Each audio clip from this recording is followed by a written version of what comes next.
Right, we are live. Thank you. Good afternoon, everybody. We'll get started. All right, so welcome everyone. Thank you for attending today's Planning Commission meeting. The commission is convening today to discuss several matters. The commission is required to review these items, and our vote will advise the mayor and council prior to them taking their actions. The bills on our agenda will be reviewed at various council committees and the city council, where the meetings will be held publicly and open to comment. So today, please be respectful of the process and all the individuals that are participating in today's meeting. We appreciate the dedication and the enthusiasm that everyone has in giving to this process. Please be aware that while anyone can speak on any agenda item, staff and commissioners might not respond to every question or comment. During public comment, please only speak to the agenda items that are being reviewed at that time. Please do not restate comments or questions that other members of the public have already commented on. And the commission may the commission may request that comments from the public be limited in time so that everyone may have a chance to participate today. And finally, I also want to take the time to thank the staff here today for putting these meetings together. I'll now call the meeting to order and hand it back over to staff to start the meeting. Dave? Thank you, Jesse. I appreciate it. And good afternoon, everyone. David Fecto, supervisor with the legislative team here at the City Planning Commission, here with an important safety announcement. Welcome, and your safety is important to us. Sorry. Let me pause for a minute.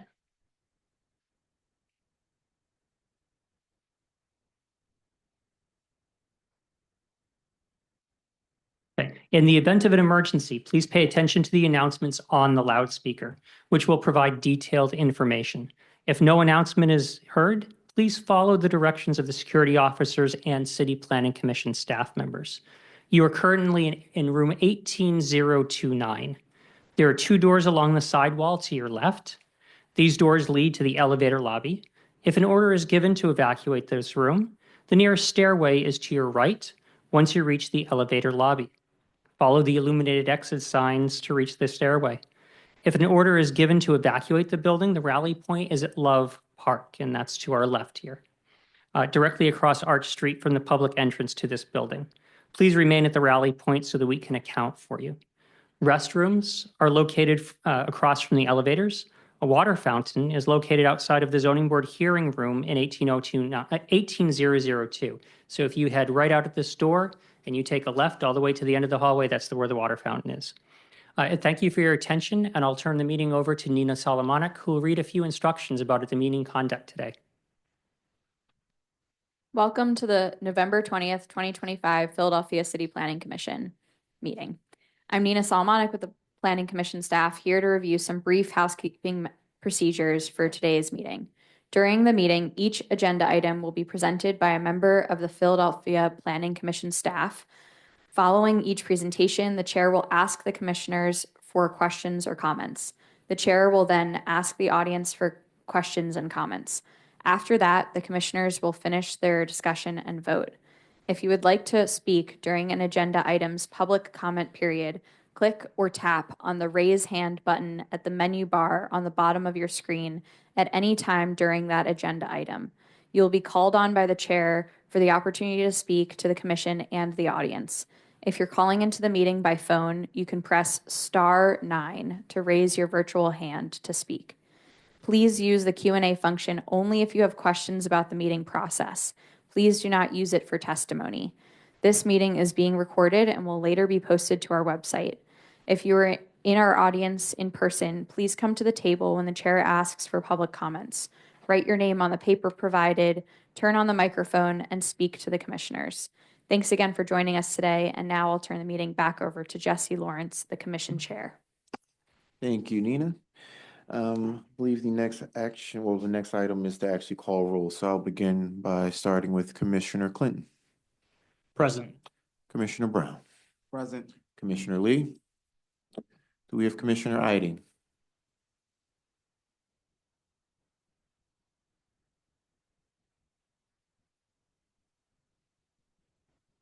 We're checking to see if the commissioner is in the audience. Thank you. Thank you. He's not there. Not present. Do we have Commissioner Somerville? Not present. Commissioner Gonzalez. Present. and Commissioner Cernak. Present. I believe we have quorum. Thank you. The next item on the agenda is not minutes. I've been briefed of the fact that we don't have minutes to review this month, so we will table that until next month. I'll now ask for the Executive Director's report. Thank you, Chair. Good afternoon, Commissioners and members of the public. My name is Octavia Howell, Executive Director of the Philadelphia City Planning Commission. Wanted to share our next meetings. The next Civic Design Review Committee meeting will take place on Tuesday, December 2nd at 1 p.m. And our next regularly scheduled monthly City Planning Commission meeting is Thursday, December 4th at 1 p.m. We'll host these meetings in person in room 18-029 at 1515 Arch Street and on Zoom. We have 8 items for administrative approval. Bill number 250831 adds basic utilities and services to the list of allowed uses in the SPCiv, Civic and Educational and Medical Zoning District. Basic utilities include public and quasi-public facilities such as water and sewer pump stations, electrical substations, and solar panels. This change will allow the city to upgrade water department pump stations and reservoirs in these districts where the use is already allowed. Bill number 250919 removes expired zoning provisions from the Center City Overlay District and an expired provision from the parking section of the zoning code, both related to an area around the Benjamin Franklin Parkway. The first deals with height limits and bulk and massing controls. The second deals with parking restrictions in the RMX3 residential mixed use and CMX4 and CMX5 commercial mixed use districts in the same area. Bill number 250952 changes the zoning code to show that attached, semi-detached, and fully detached buildings are allowed in the RTA2 zoning district. These building types were accidentally left out of the bill that created the RTA2 district. Every residential zoning district specifies what types of buildings are allowed. This bill also clarifies that medical marijuana dispensaries and smoking lounges are prohibited in the RTA2 district, just as they are in all other residential districts. We have 5 encroachment bills that meet the city's complete streets policy. Bill number 250846 allows a sidewalk cafe at 5901 Wayne Avenue. This will leave 10 feet of unobstructed sidewalk width. Bill number 250914 allows a sidewalk cafe at 5201 to 23 Baltimore Avenue. This will leave 9 feet of unobstructed sidewalk width. Bill number 250918 allows a sidewalk cafe at 161 West Girard Avenue. This will leave 6 feet of unobstructed sidewalk width. Bill number 250920 allows a sidewalk cafe at 2535 to 37 South 13th Street. This will leave 5 feet of unobstructed sidewalk width. Bill number 250946 allows a sidewalk cafe at 4435 to 37 Baltimore Avenue. This will leave 6 feet 6 inches of unobstructed sidewalk width. This concludes my executive director's update. I'm happy to take any questions and will turn the meeting over to the chair. Thank you, Director Howell. Any questions for our Executive Director from the Commissioners? Any questions from the public? Any questions online, Nina? No hands, Chair. Thank you. Moving on to the next item, which I believe is our first action item of the day, which is the approval of the 2026 meeting dates. Commissioners, to note, we do have several capital budget and capital program meetings scheduled just in case we need them.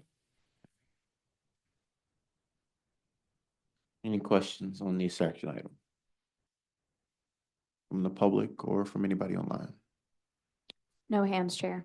All right, Mr. Chairman, could I ask that these be sent to us? absolutely. Thank you.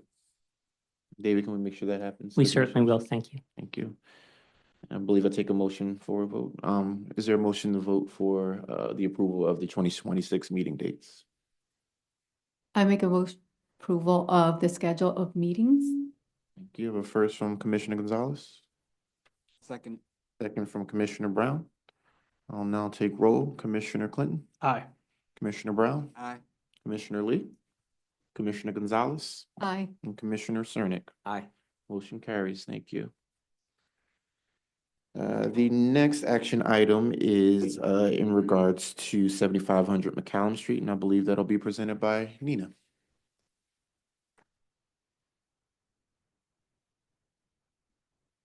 Hi, Nina. Thank you. Good afternoon. Again, my name is Nina Solomonic, and I am a city planner presenting the request for excess impervious coverage at 7500 McCallum Street in the Upper Northwest District. In order to protect the Wissahickon watershed in Northwest Philadelphia, any development that will exceed its impervious ground cover restrictions could apply for a waiver from the Planning Commission. Waivers are only granted when the project ensures that the excess impervious ground cover will not interfere with stormwater drainage in the Wissahickon watershed overlay district, and the development does not significantly diminish the infiltration capacity of the site.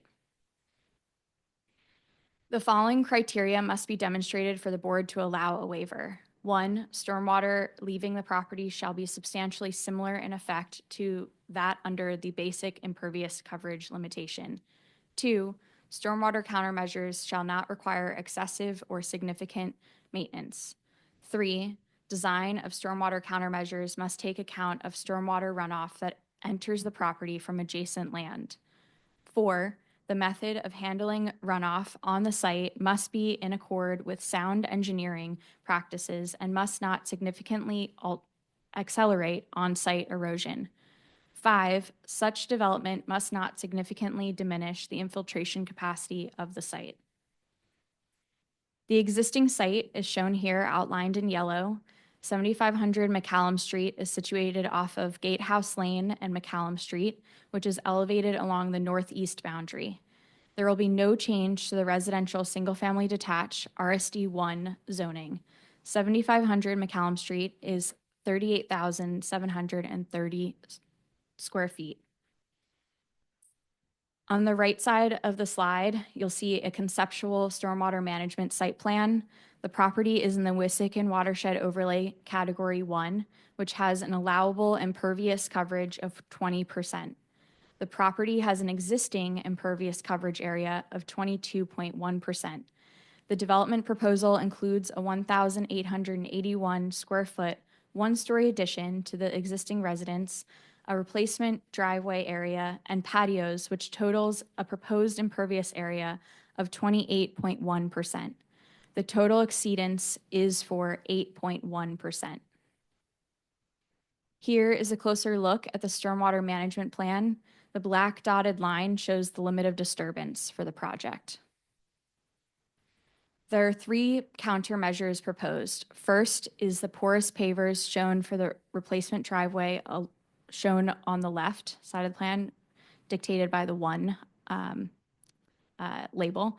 The second is a rain garden, which captures and treats 4,514 square feet of impervious cover. And the third is a level spreader designed to capture any of the rain garden bypass area.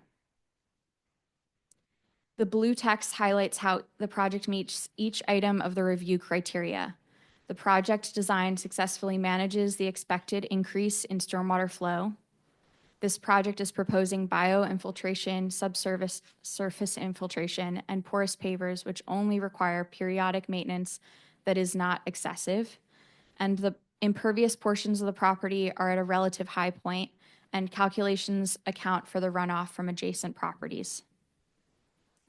The stormwater system has been designed by a Pennsylvania professional engineer and reviewed and conceptually approved by the Philadelphia Water Department on October 23rd, 2025. The project is proposing standard methods for capturing and managing the stormwater on site. The stormwater management strategy, combined with the development, should limit the potential for erosion on site. Infiltration will occur as part of the project's stormwater management via the proposed rain garden, level spreader, and porous pavers. The proposal is consistent with the Philadelphia Comprehensive Plan goal titled Citywide Vision Renew, which aims to support stormwater regulations set by the Philadelphia Water Department to capture stormwater on site and reduce flooding damage. The staff recommends approval for the request for excess impervious coverage at 7500 McCallum Street. Thank you for listening. I also have a member of the applicant team and PWD staff available if you have any additional technical questions. Thank you, Nina. Are there any questions from the commissioners regarding the recommendation as presented? Maybe this is a procedural question. Commissioner Lee, just say your name so folks can hear you. Well, so folks know who you are. Commissioner Lee, say your name. Joyce Lee. Thank you. Yeah. Just maybe a procedural questions. My understanding is that PWD is going to implemented work and then give a final approval. Am I correct? And if that did not make the approval, this particular approval through the planning commission, I just would like to know what is the Well, I believe confidence. we've cleared conceptual approval in PWD. Correct. Is there a representative, I believe, from the water department to speak to process? I do have a few folks online. So either Joe Marie McNulty, Evan Huzinik, or Caitlin Cesari could answer that question. If any of their, This is Jo Marie McNulty. Since this was an exemption project, it doesn't need to go any further to technical review. We've completed all of our review during the conceptual review phase. Commissioner, I believe your question is about making sure we can ensure implementation. Nina, can you speak to what the planning commission, if anything, we can do there? ensure our implementation of the measures. Correct, because right now it's a conceptual approval. From PWD. Yes, they've completed their process. They only have to complete a conceptual approval process. Hi, Commissioner Gonzalez. But this particular approval is tied to a building permit, correct? A zoning permit. A zoning permit? Yes. Okay. So it'll still have to be reviewed by other zoning permit items. So there are other overlays that are subject to this project. Mhm. Those have all been completed prior to this step. So once the commission rules on the approval or disapproval, then it would go back through the regular zoning permit process with L&I. But there's an addition being built on the site, so Yes. there's a building permit. Yes, So- not yet, but yes, there will need to be a building permit. So there's a process by which the building permit has to be closed out. And if these measures are not in place, then that permit cannot be closed out. And there's a code violation. for Yes, that. through L&I, yes. Okay, so it sounds like you're referring to the certificate of occupancy process, which is going to be the ensuring factor here. Thank you. Any more questions from any more commissioners? Any questions from the public? Jack, do we have anybody online? Thank you, Jack. With that, can I get a motion for the staff recommendation for approval here? I would like to move that we go with the staff recommendation, which is for approval. We have a first and a motion on the floor from Commissioner Cernik. Is there a second? I second. We have a second from Commissioner Gonzalez, and I'll now poll Commissioner Clinton, Aye. Commissioner Brown, Aye. Commissioner Lee, Aye. Commissioner Gonzalez, Aye. Commissioner Cernik. Aye. Motion carries. Thank you, Nina. Thank you. The next action item is a set of items all under the personal care homes category. And I want to reiterate that each one of these agenda items should be voted on separately. So we will now conduct the presentation of the first one, which is item number 4A, action item for zoning bill number 250721. And I believe all of these will be presented by Keith. Yes, that's right. Thank you, Chair. And good afternoon, commissioners and members of the public. My name is Keith Davis with the Planning Commission staff. Just to reiterate, the following three bills represent three unique actions that will each require its own recommendation. The bills were similar enough in their nature and impact that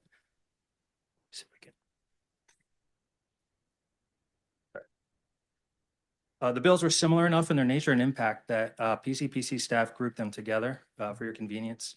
Zoning bills 250721, 250845, and 250949 propose ordinances amending section 14-500 of the Philadelphia Code entitled zoning overlay districts by amending section 14-515 entitled Northeast Overlay District, amending section 14-530 entitled 8th District Overlay District, and introducing the 7th District Overlay District, all under certain terms and conditions. Zoning Bill 250721 was co-introduced by Councilperson O'Neill and Driscoll on September 11th. And you may recall that I presented that bill in the October Planning Commission meeting and requested 45 days. Bill 250845 was introduced by Councilperson Bass on October 9th, and Bill 250949 was introduced by Councilperson Lozada on October 30th. So first, a procedural note. So the zoning code regulates physical development's function and form. Zoning bills such as these update those rules in certain zoning districts. Sometimes the updates only apply to geographic areas, in this case, the specific council districts. The Planning Commission reviews the zoning text bills for alignment with the city's overall goals for development and makes recommendations to City Council. Opportunities for the public to comment on the bills include the Planning Commission meeting today and council hearings. So to summarize, currently, group living and personal care home uses are allowed by special exception in residential single-family attached districts 1 through 6 and in residential two-family attached districts citywide. The aforementioned bills intend to prohibit one or both uses in RSA 1 through 6 districts and RTA 1 zoning districts in Council Districts 6, 7, 8, and 10. Council District 10 already prohibits special exceptions, so the proposal's direct impact would only be on Council Districts 6, 7, and 8.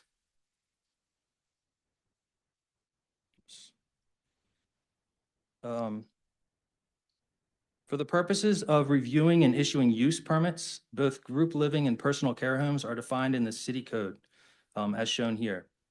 So group living falls under the residential use category and is distinct from household living.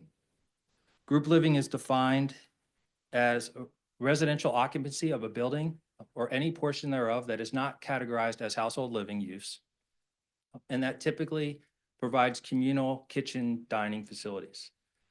Examples of group living uses include, but are not limited to, fraternities, sororities, group homes, and temporary overnight shelters. Now, there are two subsets of group living. There's one that is impacted by these bills, and that is personal care homes. Personal care homes are described as any premises in which food, shelter, and personal assistance or supervision are provided for a period exceeding 24 hours for 4 or more adults who are not relatives of the operator, who do not require the services in or of a licensed long-term care facility, but who do require assistance or supervision in such matters as dressing, bathing, diet, financial management, or evacuation from the residence in event of an emergency, or medication prescribed for self-administration. So this would exclude hospital uses. This would exclude involuntary court-ordered uses. This would exclude long-term assistance like nursing homes. They all have their own categories. The city's definition of personal care home aligns with the state's definition, but operationally, there may be some nuances. So generally speaking, The Pennsylvania Department of Human Services, or PADHS, provides licensure to personal care homes. Personal care homes are intended to, oops. Sorry about that. Personal care homes are intended to provide intervention for adults who have physical, cognitive, or behavioral disabilities and who can't fully take care of themselves, but still maintain a level of independence.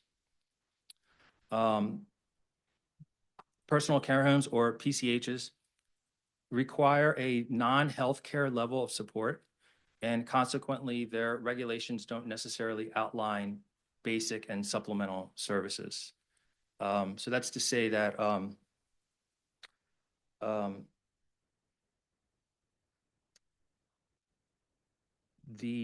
sorry. So in other words, different homes may address different disabilities and therefore have different resources.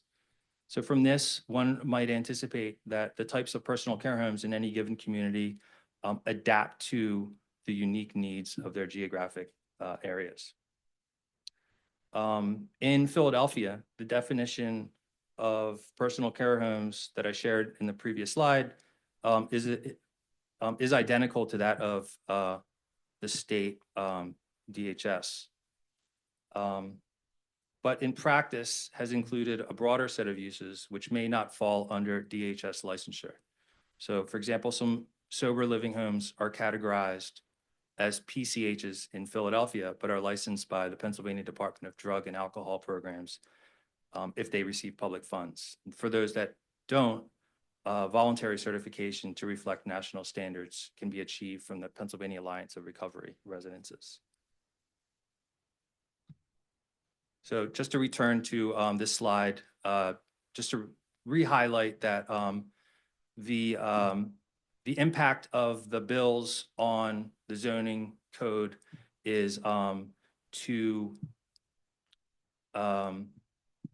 move group living and personal care home uses from allowed by special exception in RSA 1, 2, 3, 4, 5, and 6 and RTA 1 to prohibited in those districts within council districts 6, 7, 8, and 10.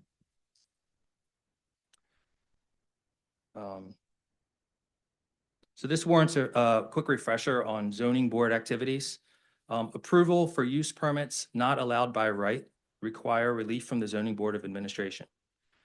Depending on the zoning district, the use might require a special exception, in which case the applicant need only prove that the granting of a use variance at the location in question won't result in more harm than might otherwise be expected from that use. In districts where the proposed use is outright forbidden, a variance is required, in which case the burden of proof on the applicant is now much higher.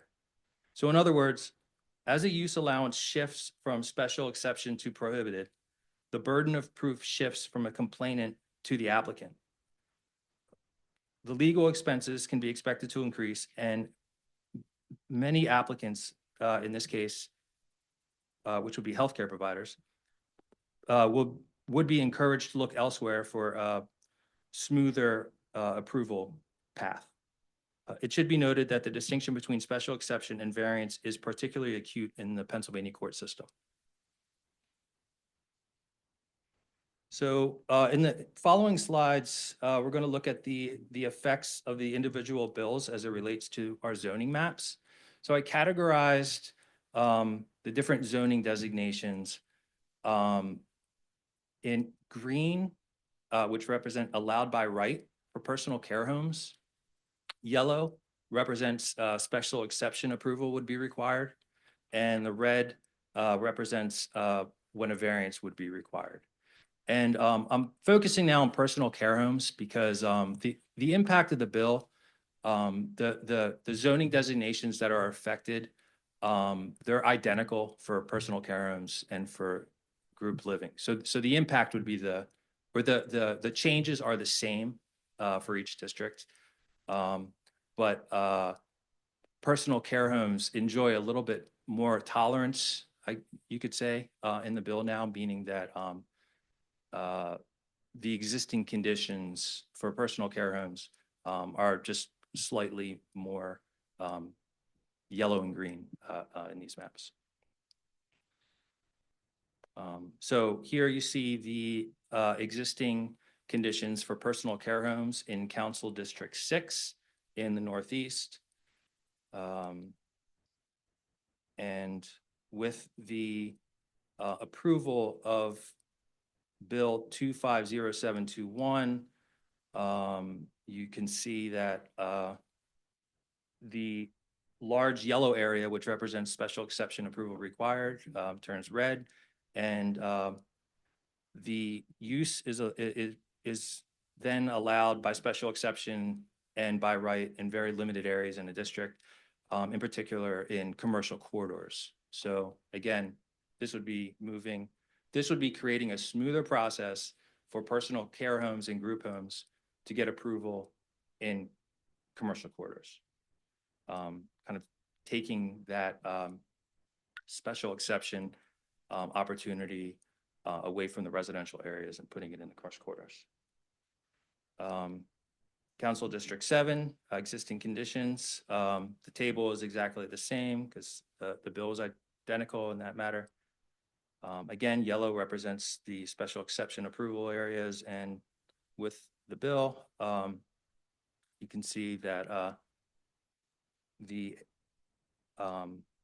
prohibited areas reign in the district and the special exception areas are reduced. And then finally, personal care homes in Council District 8 in the Northwest. These are the existing conditions, and proposed would limit those uses to special exception approval in the commercial corridors, particularly Germantown Avenue and Shelton Avenue. And then just to kind of take a citywide look. So again, 10 is not affected because the far northeast overlay prohibits special exceptions already. So anything that is a special exception is already a disapproval. So existing conditions and proposed.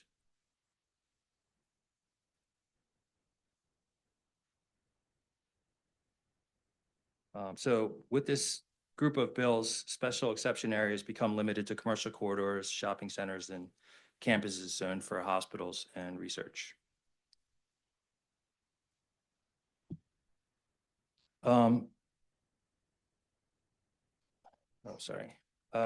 So I had spoken to representatives from DHS and DBIDS about, from representatives from DHS and DBIDS about these bills. And I learned that it's already a common refrain among providers that the zoning permit process is a significant barrier for them. Further, they both expressed that by reducing special exception areas in this way, the proposal runs counter to the purpose of the personal care homes, which includes transitioning transitioning residents to residential areas and keeping them out of institutions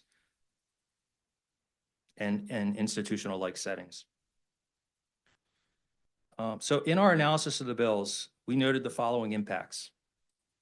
First, that approval of the bill as written promotes the clustering of group homes and personal care homes in non-residential, commercial, and even institutional settings.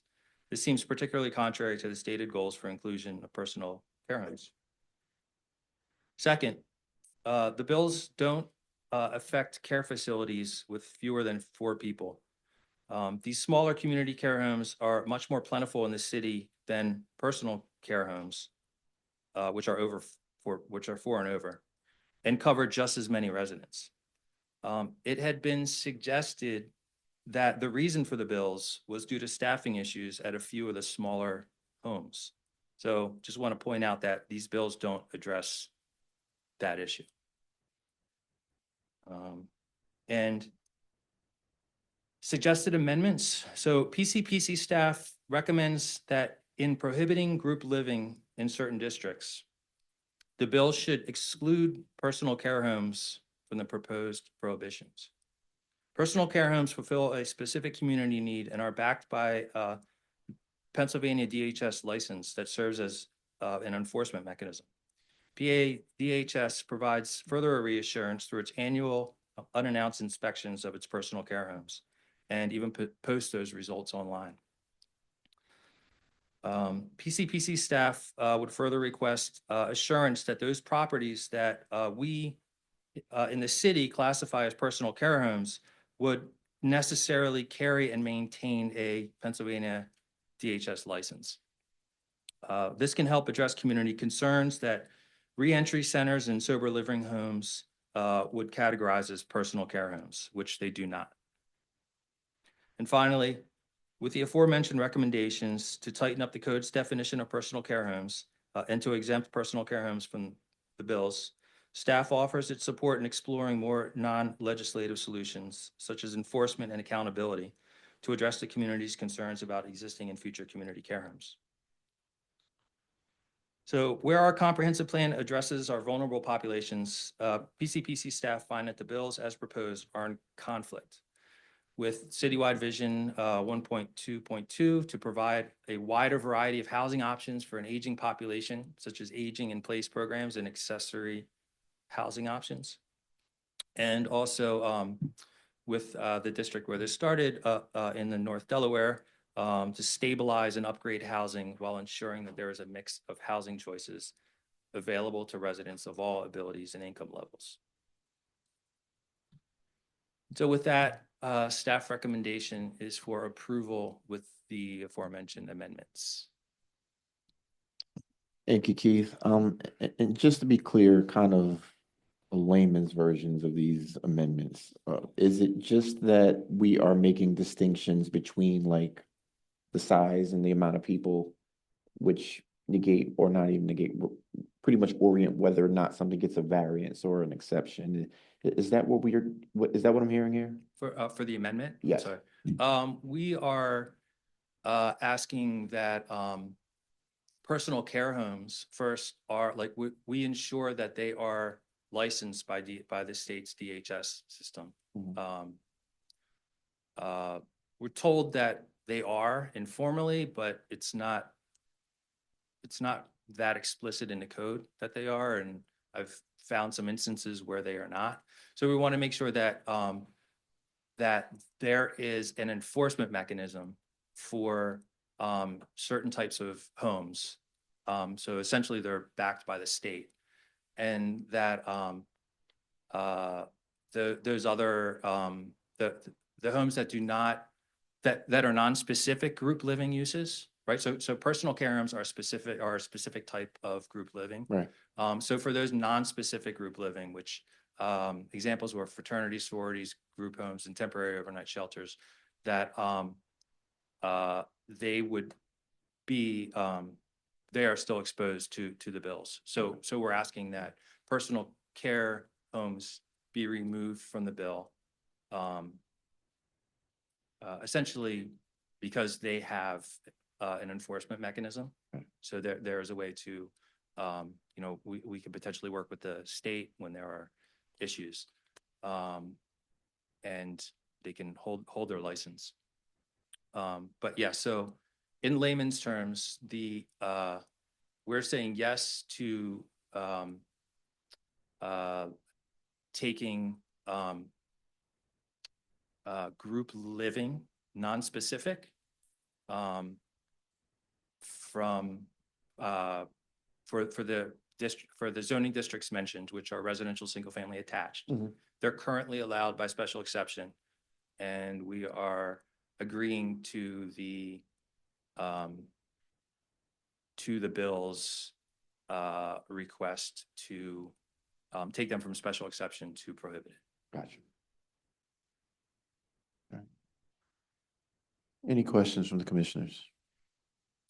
So hi, Commissioner Commissioner Gonzalez. Gonzalez. So right now, these housing,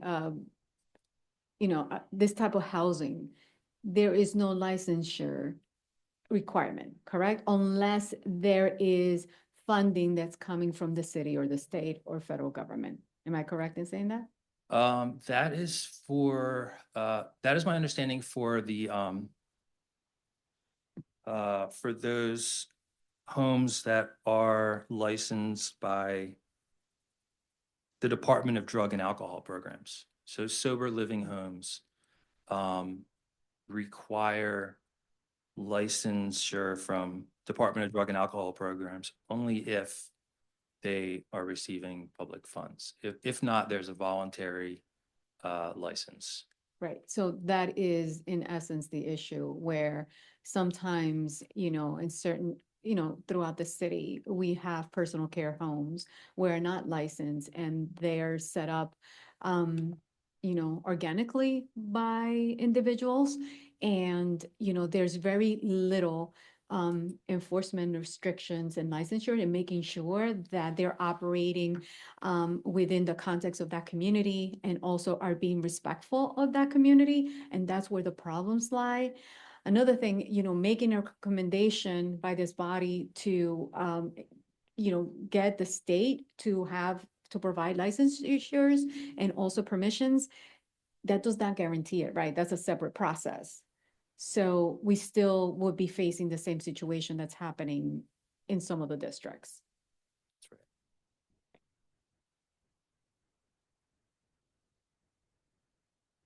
That's right. It's Commissioner Brown, or Tavari Brown, sorry about that. But yeah, I have a question about grandfathering existing facilities or existing homes. I'm assuming if once these are passed, this would apply to all of the existing facilities. So would those homes be notified that, hey, there's a change and they either have to get a license or not? Or would we allow them to continue to proceed in their existing form without change? They would be able to continue in their existing form, but I believe if they're currently permitted, they would continue. But if they are requesting a change to the permit, then they would be affected. Thank you. Any more questions from the commission? Any questions from the public on this item? I have one hand, Chair. Rashida.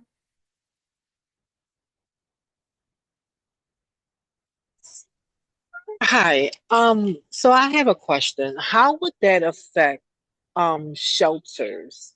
Because I see where there was a lot of green and yellow, those are now red. And some of those shelters like group homes, some people that would be leaving, or in transition to moving into residential areas that are mixed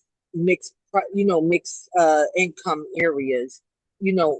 How would that affect the unhoused population or those who may be in a housing crisis? Like how does that affect them? Because I'm quite sure that this bill prohibits opening up shelters in these areas. Thank you for your question. There are personal care homes that are like focused their resources on homelessness. But in general, the way the code reads, temporary overnight shelters are included under the definition of non-specific group living. So, so unless they specifically pursued a license from DHS, they would be affected by the bills. And these are new shelters. They would be affected by the bills and would require a full variance if they wish to locate in prohibited districts. Okay, so what I'm asking is because of the housing crises and the spike in homelessness, even amongst the geriatric community, as well as the youth population, especially those who are aging out of VHS. How do we still address those crises issues and still satisfy the bills that you're presenting here? Like how do we still compromise but still satisfy, if you understand what I'm trying to say? Like how do both sides still win? Because I'm not understanding. So if I understand the question, I think that it would involve partnerships with other departments, with non-legislative solutions. Okay. To promote education in the community, to um, to help, I guess, make the ZBA process less risky. Yeah, just to echo that, I think the answer does lie in the enforcement process, right? And the certification process. I think the presenter has made the distinction about whether or not something is a specified use or a non-specified use. So I do think these situations do actually depend on which category one of those fall in. So I think it might be a case by case basis to a certain extent. But I recognize your comment, Rashida, and I think that is something we'll definitely consider going forward. Thank you. I appreciate it. Thank you. Are there any more questions online? There are no more hands online, I but see we have somebody at the table. You mind introducing yourself?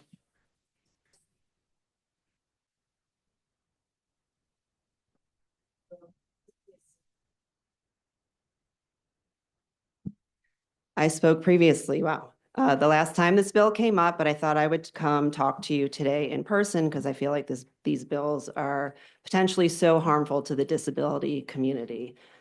Disability Rights Pennsylvania is a law firm, a non-for-profit law firm located here in the city at 18th and JFK. We are funded by the federal government and we're designated to protect people with disabilities throughout the Commonwealth. We were started, just a brief little bit of history, we were started in the 70s when we were founded in reaction to the institutionalization of people with disabilities. We used to send people with disabilities, we used to warehouse them in essentially insane asylums. And then we learned through that process is that this was not a great model because people there were being abused, they were being killed, they were being raped. We learned that the institutionalization model was not the model that best served people with disabilities. So we moved away from that into community placements and community treatment. You cannot have deinstitutionalization without offering community living to people. And this bill directly goes against community living for people with disabilities through a large section of Philadelphia. Group homes and personal care homes are a very affordable means for people with disabilities to live in the community. There's no reason why a 4-person household for people with developmental disabilities is any different from a 4-person household of family members. They should be able to live in the community just like everybody else. People with disabilities want the same types of living that you and I want. They don't want to be stuck in the commercial corridors above the bars with all the traffics. They want to sit on their porch and talk to their neighbors just like you and I do. They want to be included in the community. There is a beneficial treatment to them to be able to be in the community and learn from others, to learn personal interactions, to learn how to exist in the community. That's a benefit to their treatment.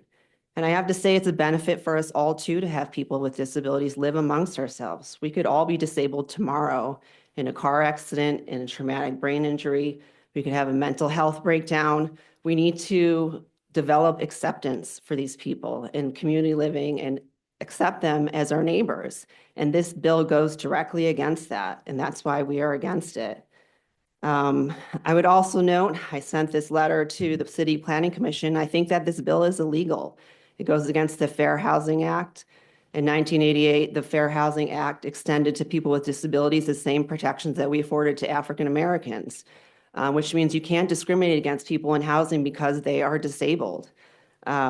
This bill directly targets people with disabilities. It describes the people that can't live there are people who need assistance in dressing, bathing, dieting, financial aid, medication.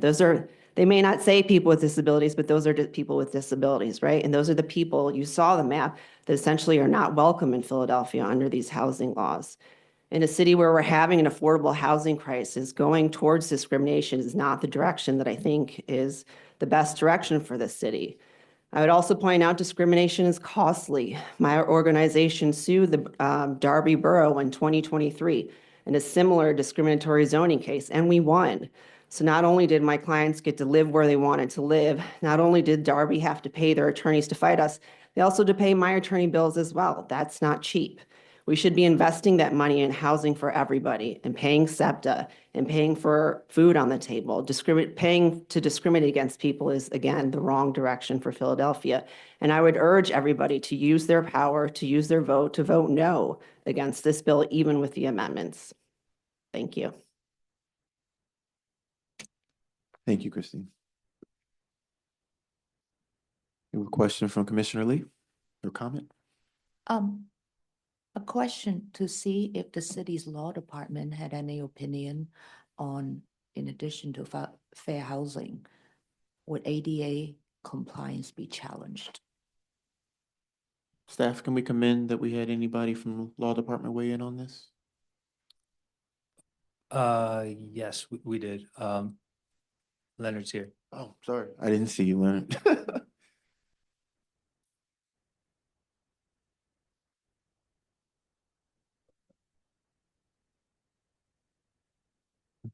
Thank you, Leonard F. Reuter, REUTER, Senior Attorney, City of Philadelphia, and co-counsel to the Planning Commission and GPD. So, was there a specific question you wanted me to? The question was, do we have weigh-in based on a testimony that was just presented? Do we have feedback that law can provide on what it looked into? We do have feedback. What I can provide is maybe a little bit limited. The law department has had a lot of extensive discussion internally about the proposed bills.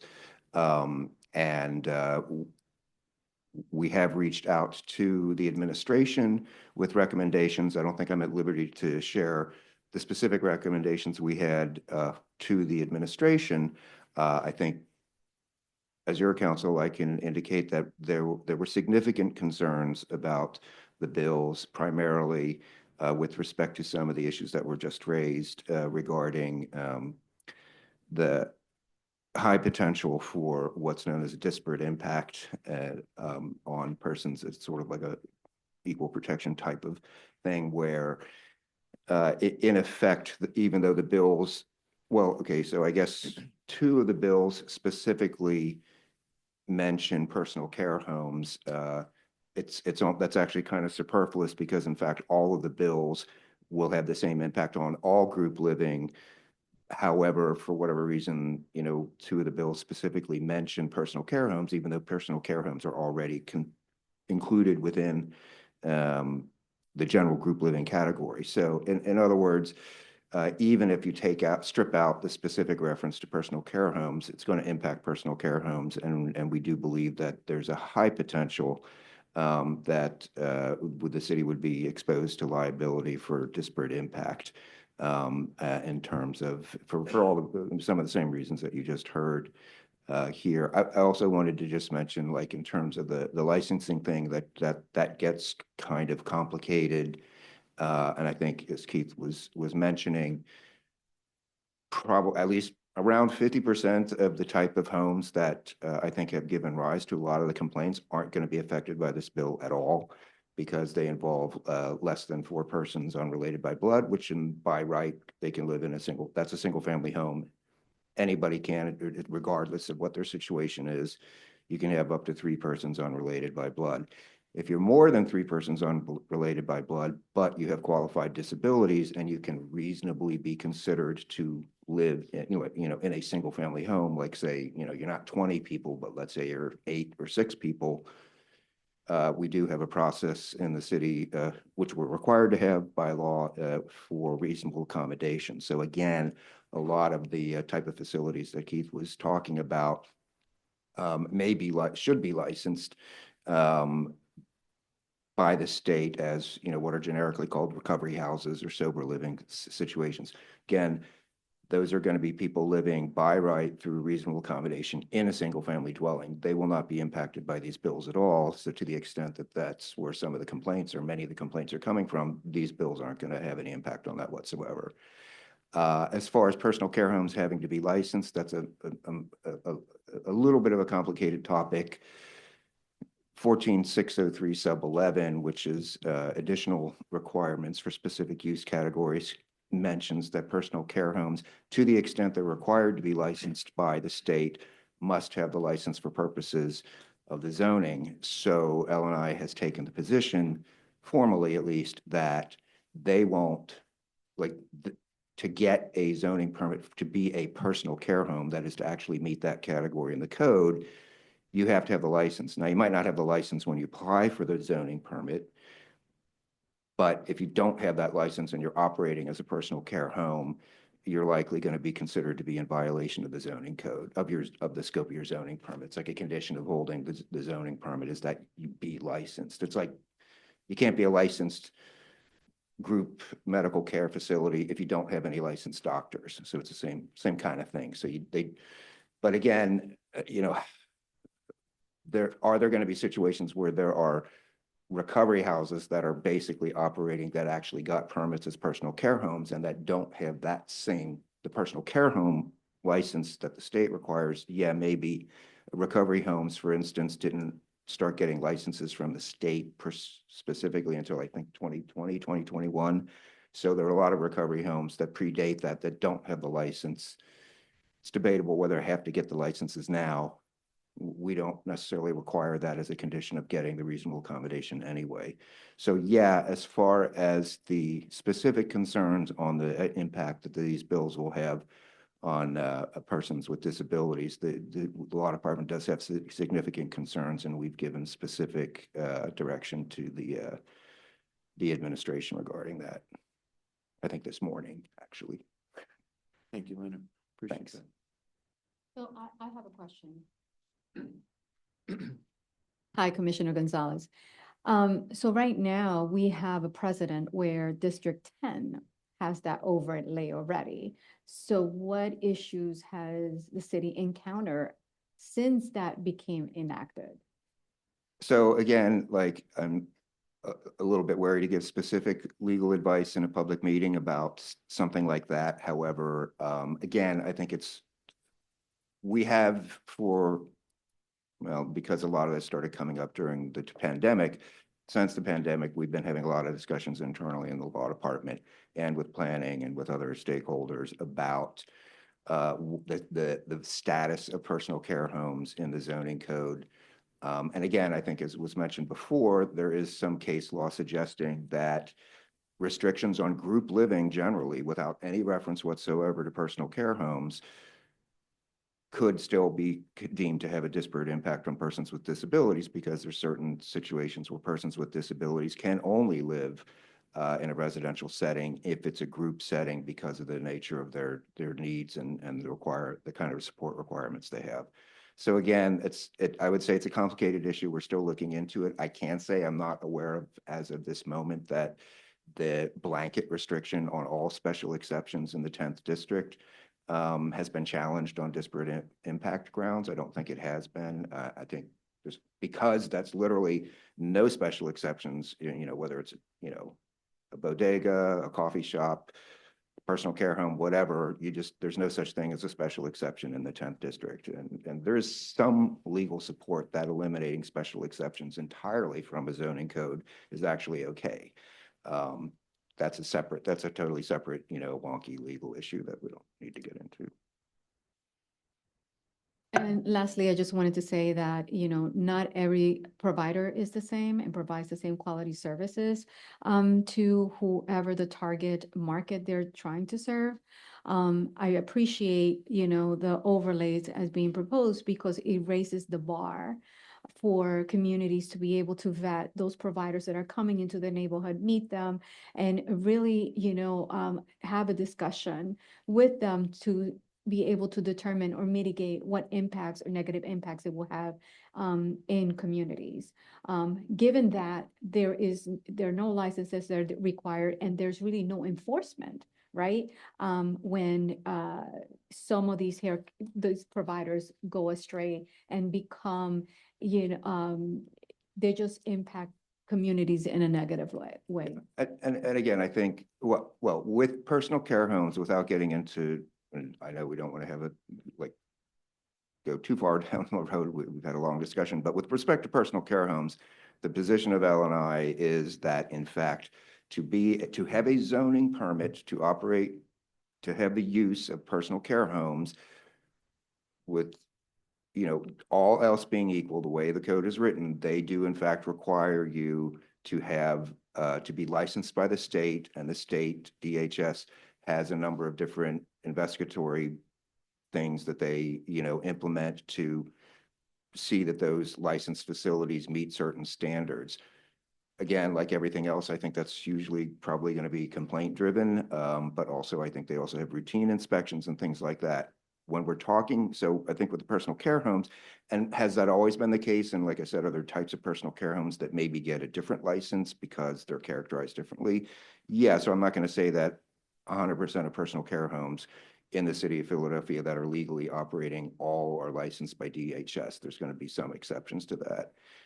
With respect to the recovery homes or the sober living facilities, again, that generally speaking, if they're operating legally in the city, they're operating outside of in single family homes. So, and they either are under 4 persons, in which case they don't need anything. They don't need a zoning permit at all. It's a single family house. Or if they're more than 3 persons unrelated by blood, they request a reasonable accommodation from the city. So it's a reasonable accommodation. It's not, so they're still a single family dwelling. They're still treated as a single family dwelling. Now, prior to 2021, I think, recovery homes were not licensed by the state. So yes, I think there is definitely certainly anecdotal information, and I think we've had issues, L&I's had issues of some places operating as recovery homes that were not doing what they were supposed to do. They didn't, because there was no licensing for recovery homes per se. And I think, as Keith mentioned, and I didn't do a whole lot of research on that specific issue, but it does appear that you don't really need the license to be a recovery home unless you're trying to get money from the state. So I'm not saying anybody can go out there and claim to be a recovery home. I don't know if it's that loosey-goosey. There are sort of like unofficial national and state-based organizations that kind of have their own certification for recovery homes. But again, we don't need to go there because this bill doesn't have any impact on recovery homes at all unless they are specifically trying to get a zoning permit as a personal care home, which most of them don't. So, I mean, that's kind of where we are now. Thank you, Leonard. Thanks. Sure, give you a couple of minutes just so we can advance. Thank you. I just want to push back on the idea that personal care homes generally are not licensed. I think that's completely a false idea. Serving people with disabilities is not a money-making business. Most of these people are on the waiver system through Medicaid and are regulated either by the Office of Developmental Programs, DHS, OLTL, or in the case of sober homes, I forgot the name of the group. But nevertheless, they're tied to money, and that money requires licensing in most instances. Am I going to say that everybody is? Certainly not, but the vast majority of these homes are licensed and have eyes on them and have somebody that the community can complain to if there are issues with the services. I would say that my experience is similar to what Keith testified to in his presentation, is that when service providers come to us, they say the biggest barrier in providing community living is zoning regulations. We already have so many layers for them to jump through as it is. We already require a special exception. We already require a license, and now we're going to require more. You're simply making it harder for people to live in the community with disabilities. Thank you. Well, with that said, we have a staff recommendation for approval with amendments. And again, this particular item will come with 3 separate votes. The first action item for staff recommendation is for bill number 250721. And just to make sure I'm capturing this correctly, Keith, this is a staff recommendation for approval with amendments, and those amendments are along the lines of amending the definition of personal care homes And also making sure that we amend this bill to limit the larger size of the category, which would be in excess of, I guess, 8 or so. It's not necessarily the size, because a group living, so like a group home, which Right. is defined under group living, can be Right. small. A personal care home can range from 4 to a few hundred. Gotcha. So, yeah. But just making sure that we're clear about, I mean, the steps being taken would be to approve this with the amendments, which would further define what a personal care home is. Yes. Okay. My understanding is that we're recommending as an amendment that personal care homes are removed from the bill, so that the bill only restricts group living, but excludes personal care homes as a part of that. But that would be after we define what personal care homes are, correct? So the first step would be to tighten up the definition of personal care homes Right. to make sure that they are DHS licensed. Mhm. And then with that done, then removing them from the bill. Got it. Understood. Thank you, Director. I just have one question. So you're saying tightening them based on what you're saying here or tightening them later? Tightening them later, like just making sure that the code reflects that, that there needs to be some sort of tie to DHS license, to a DHS license. Tightening the definition for the personal care home Yes. later. Well, I don't have a definition to propose now, but Okay. a definition that would ensure that our personal care homes are licensed by DHS. Okay, thank you. All right, well, is there a motion for the accepted staff recommendation? All right, I'll start it. So, motion to accept staff recommendation of, which bill? What we're gonna do, all 3 of them, or we're gonna do one? just one. We're on 250721. Accept bill with staff recommendations to, alter the definitions of, personal care home and stuff like All that. right, we have a first from Commissioner Brown. Is there a second?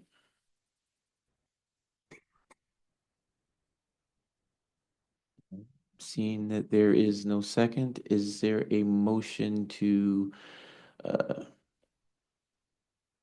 not approve or table the recommendation? I'll make a motion that we, our recommendation is for disapproval of this bill. We have a motion to disapprove Bill number 250721 from Commissioner Siernik. Is there a second? I second. We have a second, properly second from Commissioner Gonzalez, and I'll now poll the motion to disapprove the staff recommendation. Commissioner Clinton?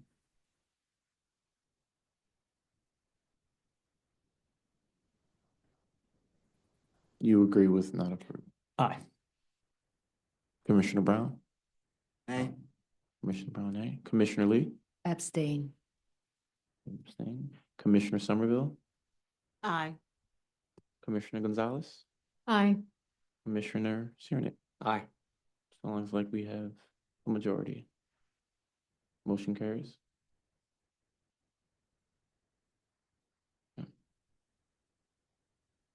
Yeah, motion carries for disapproval of staff recommendation. Moving on to Bill number 250845. Is there a motion to approve this one with the amendments as presented by staff? I'll make a motion that we recommend disapproval of this bill. We have a motion for disapproval from Commissioner Siernik. Is there a second? I second. We have a second, properly second from Commissioner Gonzalez. And I'll now poll Commissioner Clinton, Aye. Commissioner Brown, Nay. Commissioner Lee, Abstain. Commissioner Somerville, Aye. Commissioner Gonzalez, Aye. Commissioner Siernik. Aye. Motion carries for disapproval. And finally, do we have a motion to approve the staff recommendation for approval with amendments for Bill number 250949, same bill for the 7th District? I have a different motion. I would like to, my motion is that we recommend disapproval of this bill. We have a motion to not approve the staff recommendation. Do we have a second? I second. Properly seconded by Commissioner Gonzalez, and I'll now poll Commissioner Clinton, Aye. Commissioner Brown, Nay. Commissioner Lee, Abstain. Commissioner Somerville, Aye. Commissioner Gonzalez, Aye. and Commissioner Siernik. Aye. Motion carries. Thank you, Keith. Thank you. Get to have a seat finally. All right, next action item, I believe, is bill number 250834, and that's by Amy. Hey, Amy. Hi, everybody. My name is Amy Boyd from the Planning Commission staff. I'm presenting Bill number 250834, introduced by Councilmember Lozada on October 9th, 2025. It is amending Title 14 of the Philadelphia Code entitled Planning and Zoning to establish a 7th District Overlay District, restrict certain commercial uses, and make other related changes, all under certain terms and conditions. The bill creates 2 changes to the zoning code. The first action is to establish the 7th District Overlay District. The boundaries of the overlay are the same as the 7th Councilmanic District boundaries. This overlay follows the organizational structure that staff has been working on with council. The establishment of the overlay creates the framework for the second action, allowing sundries, pharmaceuticals, and convenience sales with special exception in commercially zoned districts. The use is currently allowed by right in all commercial zoning districts as well as industrial and some special purpose districts. The stated purpose by the council office is to require certain business owners to participate in the zoning board process, which includes a community forum in order to prevent potential nuisance businesses. Here is a look at the first impacts of the first action. The bill establishes the 7th District Overlay District in the standard overlay district format, which staff have been working on council to establish. The staff's goal is to create a more transparent, predictable, and user-friendly code for the public and other users. So far, staff has worked with the 5th and 9th Council District to adopt this format in their respective overlays. This map shows the boundaries of the 7th Councilmanic District and the new overlay. It is roughly bounded by Roosevelt Boulevard up to Castor in the north and then to Unruh Avenue. Then it jogs down Harbison and Aramingo to Kensington Avenue and up north via 6th Street and 9th Street. As we talk about the impacts from action item 2, let's take back for a moment. The zoning code does not differentiate between these businesses like corner stores from nuisance businesses in which they sell the same daily use items alongside allegedly selling items that are harmful for public health, such as single shots of liquor, individual cigarettes, illicit drugs, and host illegal gambling. Therefore, the bill addresses a larger category, which is the sale of sundries, pharmaceuticals, and convenience, which is underlined on this slide. The city cannot restrict the sale of tobacco products differently from other retail sales because of state preemption. The sale of shots of liquor without a license, illicit drugs, and hosting illegal gambling is just that, illegal, and that is an enforcement issue. Note that this bill would only affect new applications, not existing businesses. As my colleague Keith discussed, use of a property in a specific way can either be by right or allowed under special exception or prohibited. Both special exception and variances are types of relief from the zoning code's regulations and would be granted by the Zoning Board of Adjustment if they see fit. They will require participation in the same complex, lengthy, and costly ZBA process with no guaranteeing relief. This distinction is a legal criteria for granting the relief, in that the threshold for granting a special exception is lower than that for granting a variance, as a burden of proof shifts from the permit objector for a special exception to the permit applicant for a variance. On this slide is a chart displaying the proposed changes to the zoning districts in which the use would be allowed. This chart is not exhaustive of all zoning districts. For example, it does not include residential districts where the use is prohibited and no change will occur. You can see that the change occurs in CMX, commercial mixed use, CA, commercial auto oriented, and IRMX, industrial residential mixed use. The use would be allowed by right in residential mixed use, industrial, and some special purpose districts. The council office provided staff with a list of businesses that constituents reported as being disruptive as examples of the type of businesses they are trying to regulate. We did analysis of the zoning use permits for each of these businesses. We found that the majority have permits for the retail sale of food, beverages, and groceries. This is the type of permit that a typical corner store or grocery store would have. The next most common permit is retail sales of consumer goods, unspecified. 15% of these had no zoning, 15% of all those that were provided had no zoning permit available on Atlas, but did have business licenses for food prep and serving. Just one was found to have the zoning permit for sundries, pharmaceutical, and conveniences that the bill is targeting. The other zoning permits included drug paraphernalia, takeout restaurant, prepared food shop, and body art. Each of those just occurred one time in the list that they provided. The sundries, pharmaceutical, and convenience zoning permits make up 1 to 4% of all commercial zoning permits per district. In Council 7, that percentage is 1%. Retail sales of food, beverages, and groceries make up 5 to 7% per district citywide. And in Council District 7, that's 16% or 158 businesses. And this is for 2020 through 2025. This is the current base zoning map of the 7th district. This map is where the use is currently allowed in green, where it's allowed under special exception in yellow, and prohibited in red. This is how the proposed changes play out geographically. You will see a lot of the green turn to yellow. Note the changes from green to yellow along Castor Avenue, Kensington Avenue, Front Street, and many corners dispersed throughout the district. This action will make it administratively easiest to establish these businesses in areas with industrial and some special purpose zoning.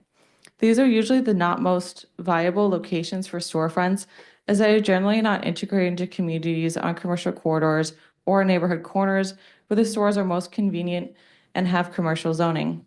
Additionally, this would concentrate the use into fewer zoning districts, making retail space in those districts that do make sense for the use to be more expensive. This could price out smaller business owners and reduce choice for potential patrons. This bill has potential consequences that staff would like to address. The first is that the bill largely does not address the zoning permits that the target businesses have. Second is that the change for allowing sundries, pharmaceuticals, and convenience sales with a special exception instead of by right requires the same relief from the zoning board to receive a zoning permit as it would be if it were prohibited. The process is expensive, lengthy, complex, and risky. For example, in October 2025, there was an average of 6-month delay between the submission of a complete application to ZBA and each case's first scheduled hearing. Still, 31% of the cases for that month were not heard during their first hearing and had to return for subsequent hearing appointments, which are typically scheduled to 6 to 7 months out. This makes opening, operating, and improving neighborhood convenience stores a more expensive, time-consuming, and therefore potentially prohibitive process for small operators who often still must pay rent and other associated overhead costs at these locations while awaiting their zoning permit. These stores are popular business models for immigrant and lower-income entrepreneurs. Therefore, the bill has a high potential to disproportionately impact already underserved business owners. It also means that their potential neighborhood patrons may have to travel further for everyday items and/or shop at larger retailers.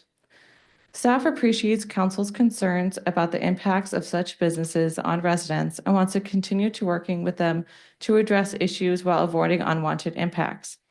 Staff is currently researching the possibility of creating a new use definition in the zoning code for these businesses that disentangle the nuisance businesses from other types so that the legislation can establish additional requirements just for those stores. This would send just the targeted businesses through the zoning board and its integrated community process, while not imposing unnecessary restrictions on other businesses. A focus on enforcement of illegal activities should be combined with any new zoning legislation. This bill is in conflict with the citywide vision's objective 1.1.2 to strengthen neighborhood centers by developing viable commercial corridors. With the understanding that we would like to continue to work on legislation with the council office, staff recommendation is not for approval. Thank you, Amy. Any questions from the commissioner on the staff recommendation for not approval on bill number 250834? as presented. Commissioner Lee? My question is if it is really also an enforcement issue, if it is nuisance. Yes, so zoning can only regulate the use. If something's already illegal, it's not possible to make that use legal in the zoning code. Therefore, it's an LNI and police issue. Thank you, Amy. Any more questions from the commissioners? Hi, this is Commissioner Gonzalez. I just have a comment. I think that, I've seen a lot of what's been happening in the Kensington neighborhood, where in blocks you have 5 or 6 convenience stores that are open 24/7. Being a member of my community, I do not see sufficient economic activity to justify those businesses being open. And we know through connections with police that those are nuisance businesses that are selling drug paraphernalia, and sometimes they're actually selling drugs. The problems in Kensington has increased, throughout the years, and it haven't gotten better. And I understand this is not the magic bullet to address those issues, but I think it can, given that enforcement is not consistent, and neighborhoods are being impacted, I can see why this, zoning bill is being proposed. To address those comments, staff definitely understands those concerns as well. That's why we want to continue to work with the office. For convenience sales, we hear a lot about concentrations. Unfortunately, zoning cannot address concentrations unless it's for a regulated use by the state, such as tobacco. I fully understand. And I think that, given that pretty much this district in particular is very dense urban, and there is no lack of convenience stores in the area, I think that, there are other opportunities for people to buy food, drugs, or whatever they need. And it's just what this bill is aiming, I would imagine is aiming to do, is make sure that the community vets those applicants that are coming and trying to, establish another business. They may not be, needed because there's an oversaturation of convenience stores, or maybe, what they're proposing to do is not in support of what the community really needs.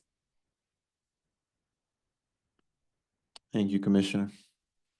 Any more questions from the commission? Being just staff in the audience, is there anything online? Thank you, Chair. No hands online. I will now call for a motion to accept and approve the staff recommendation for not approval of zoning bill number 250-834.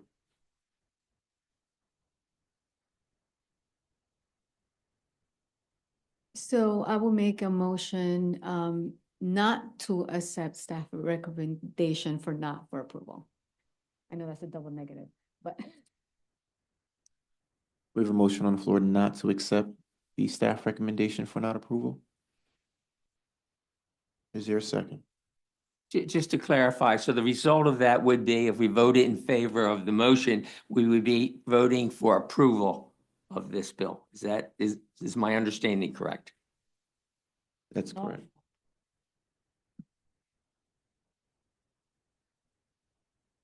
Just a quick question on, so one of the major issues was it affecting, let's say, all businesses.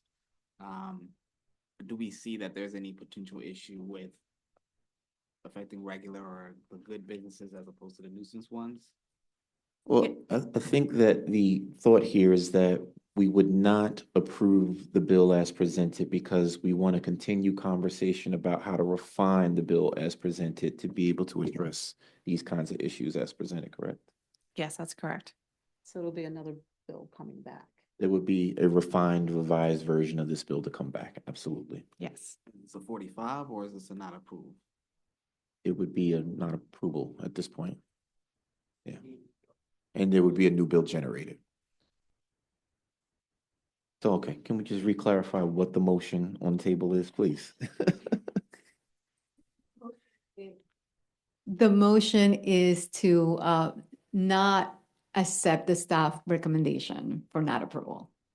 Not accept stack, gotcha. Are you saying?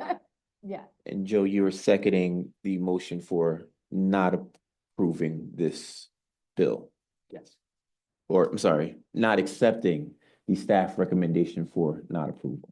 Correct. Yes. Got it. So we have a second for the motion to not accept the recommendation as presented, which is not to approve this bill. Are we clear? All right. Mhm. Yeah. So we accept for not a. Go ahead. Put on the table to not accept the approval, like staff recommendation. Right. The staff recommendation is not to approve this Right. bill. Right. She's saying she does not accept the staff recommendation for not approval. Okay, so whether or not we accept it or don't accept it, another bill. We know there will be another bill coming back, would be fine, would better, No. That's the aspiration here. Yeah. So maybe I can clarify.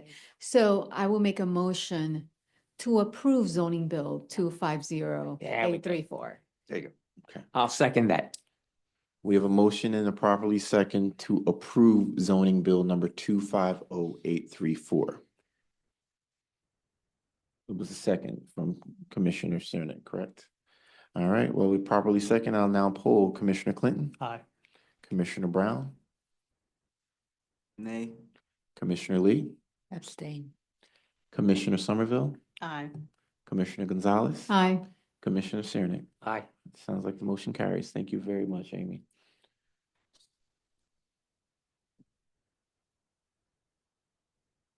Next item is bill number 250804, and that is to be presented by Emma. Thank you, Emma. Thank you. Can everybody hear me okay?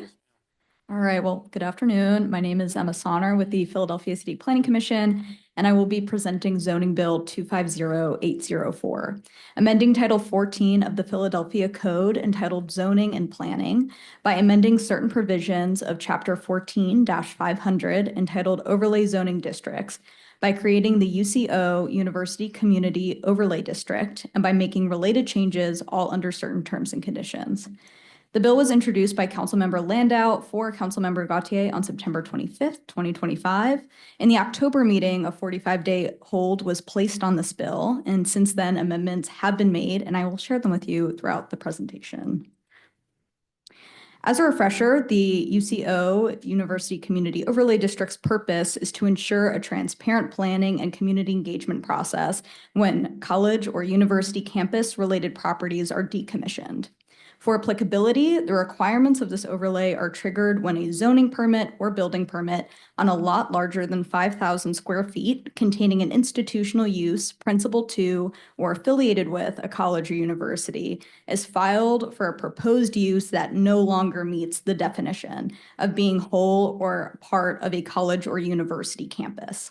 This language has been amended with the intention of no longer being triggered by the property owner, but by the use. The proposed overlay would be bound by the Schuylkill River, Haverford Avenue extended, 46th Street, Farragut Street, Spruce Street, 47th Street, Kingsessing Avenue, a SEPTA Railroad right-of-way, and back to 47th Street extended. This boundary is represented by the yellow outline on the map, and this has not changed since October. For context, this bill is relevant because of the closing of the St. Joseph's University campus in University City and the sale of its properties located within the bounds of the proposed overlay. However, the bill would apply to all college or university-owned properties and would therefore also apply to properties owned by Drexel and Penn as well.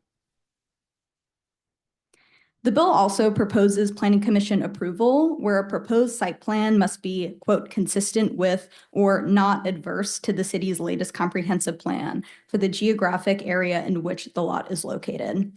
This language was amended from the original bill, softening how strict the plan aligns with the comprehensive plan before it needed to be, quote, determined that the plan is in alignment with the comp plan, and the amended bill states that it just must be consistent or not adverse. Additionally, applicants are required to comply with the neighborhood notice and meetings requirement in section 14-30312, neighborhood notice and meetings in the Philadelphia Code, and this has not changed. One large amendment I want to acknowledge is the exemption of certain properties from the requirements of this overlay. This includes hospitals, surface parking lots not adjacent to or contiguous with other lots with principal campus uses, lots continuously operated as part of college or university campuses, properties with development plans already approved via permit or legislation prior to the enactment of this overlay, projects for which an economic opportunity plan has been approved by the Office of Economic Opportunity prior to the enactment of this overlay. Nonetheless, this bill could still potentially impact a large portion of properties within this boundary and would have the potential to impact more properties in the future if a college or university just decides to purchase new parcels. I showed this map last month of currently impacted properties. The only properties removed from this map, however, were the hospitals in the southeast corner of the boundary. Within the bounds of the overlay, we can see a large presence of college and university-owned properties that could still be impacted by this bill, despite these amendments. Many of these properties are zoned as special purpose institutions, SPINs, seen here in blue. There are also some notable university-owned properties with various commercial and residential zoning, including the properties associated with St. Joe's campus, just east of Clark Park and west of the Woodlands. Also, because the provisions of this overlay apply to any building with an institutional use principal to or affiliated with a college or university, many buildings within the boundary of the overlay that only have a university use on 1 or 2 floors, for example, would also be affected.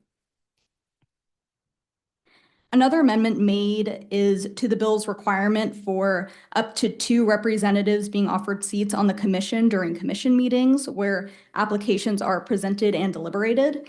The 2 members selected would have come from the committee created for large projects over 25,000 square feet in area. Staff had expressed concerns because the Home Rule Charter does not allow for the delegation of the city's zoning powers and the establishment of new committees and procedures without a ballot initiative for charter change. After consulting with council, they agreed to remove this from the amended version of the bill. Although we understand the purpose and the spirit of this bill, Planning Commission staff still have some concerns about this bill despite the amendments that have been made. First, although the bill has been reworded with the intention of being triggered by a property containing a use that is principal to or affiliated with a college or university, the bill as amended does not resolve the core problem with the legislation. It continues to effectively differentiate based on who owns the land rather than based on land use alone. Second, the bill may disincentivize college or universities to invest within the bounds of the overlay. Also, the Planning Commission is unclear as to what role they can feasibly play in the approval process. Procedures and timelines for Planning Commission bill review and approval are set by the city charter and cannot be changed without a ballot initiative and charter change. And lastly, staff have concerns about the property rights of landowners to make demolition decisions that do not have construction plans. This stems from Section 4 of the bill that states no zoning or building permit shall be issued for the demolition of a principal building unless a building permit has been issued for the construction, expansion, or alteration of a new or existing principal building on the same lot. And because of these concerns, the Planning Commission is not recommending this bill for approval. Thank you, Emma. Any questions from the commissioners on the recommendation for not approval for bill number 250804? Commissioner Lee? My question is, does this particular proposal change the frequency of how the universities share their master plan with you? I don't believe it would, no. Any more questions from the commissioners? Seeing none, and the audience filled with staff, are there any questions or comments online? Yes, Chair, we have a hand raised by Matthew McClure. Hi, Matthew. Mr. Chairman, can you hear me? Yes, sir. How are you today? Doing very well. It's a pleasure, always a pleasure to hear your voice and see you guys on screen. I apologize for not being there in person today. We're here on behalf of St. Joseph University, which still does have property in the university city district area, university city area. The properties of the former University of Sciences campuses north of Woodland Avenue are still retained by St. Joseph University. The rest was sold to the Belmont School. So just a point of clarification, obviously we support the recommendation of the staff here and thank the staff. We want to note again, as we said at City Council, this bill as amended, although improved, still illegally attempts to regulate land use based upon who owns the land and the way it's done. It's done more artfully, but it's the same result. And we applaud the commission staff for noting the complications of a prohibition on demolitions and that such in that way. It's flatly illegal from my perspective, but we greatly appreciate the staff's recommendation. Thank you. Thanks, Matthew. I have another hand online, the phone number ending in 4950. Please unmute. Call or unmute yourself.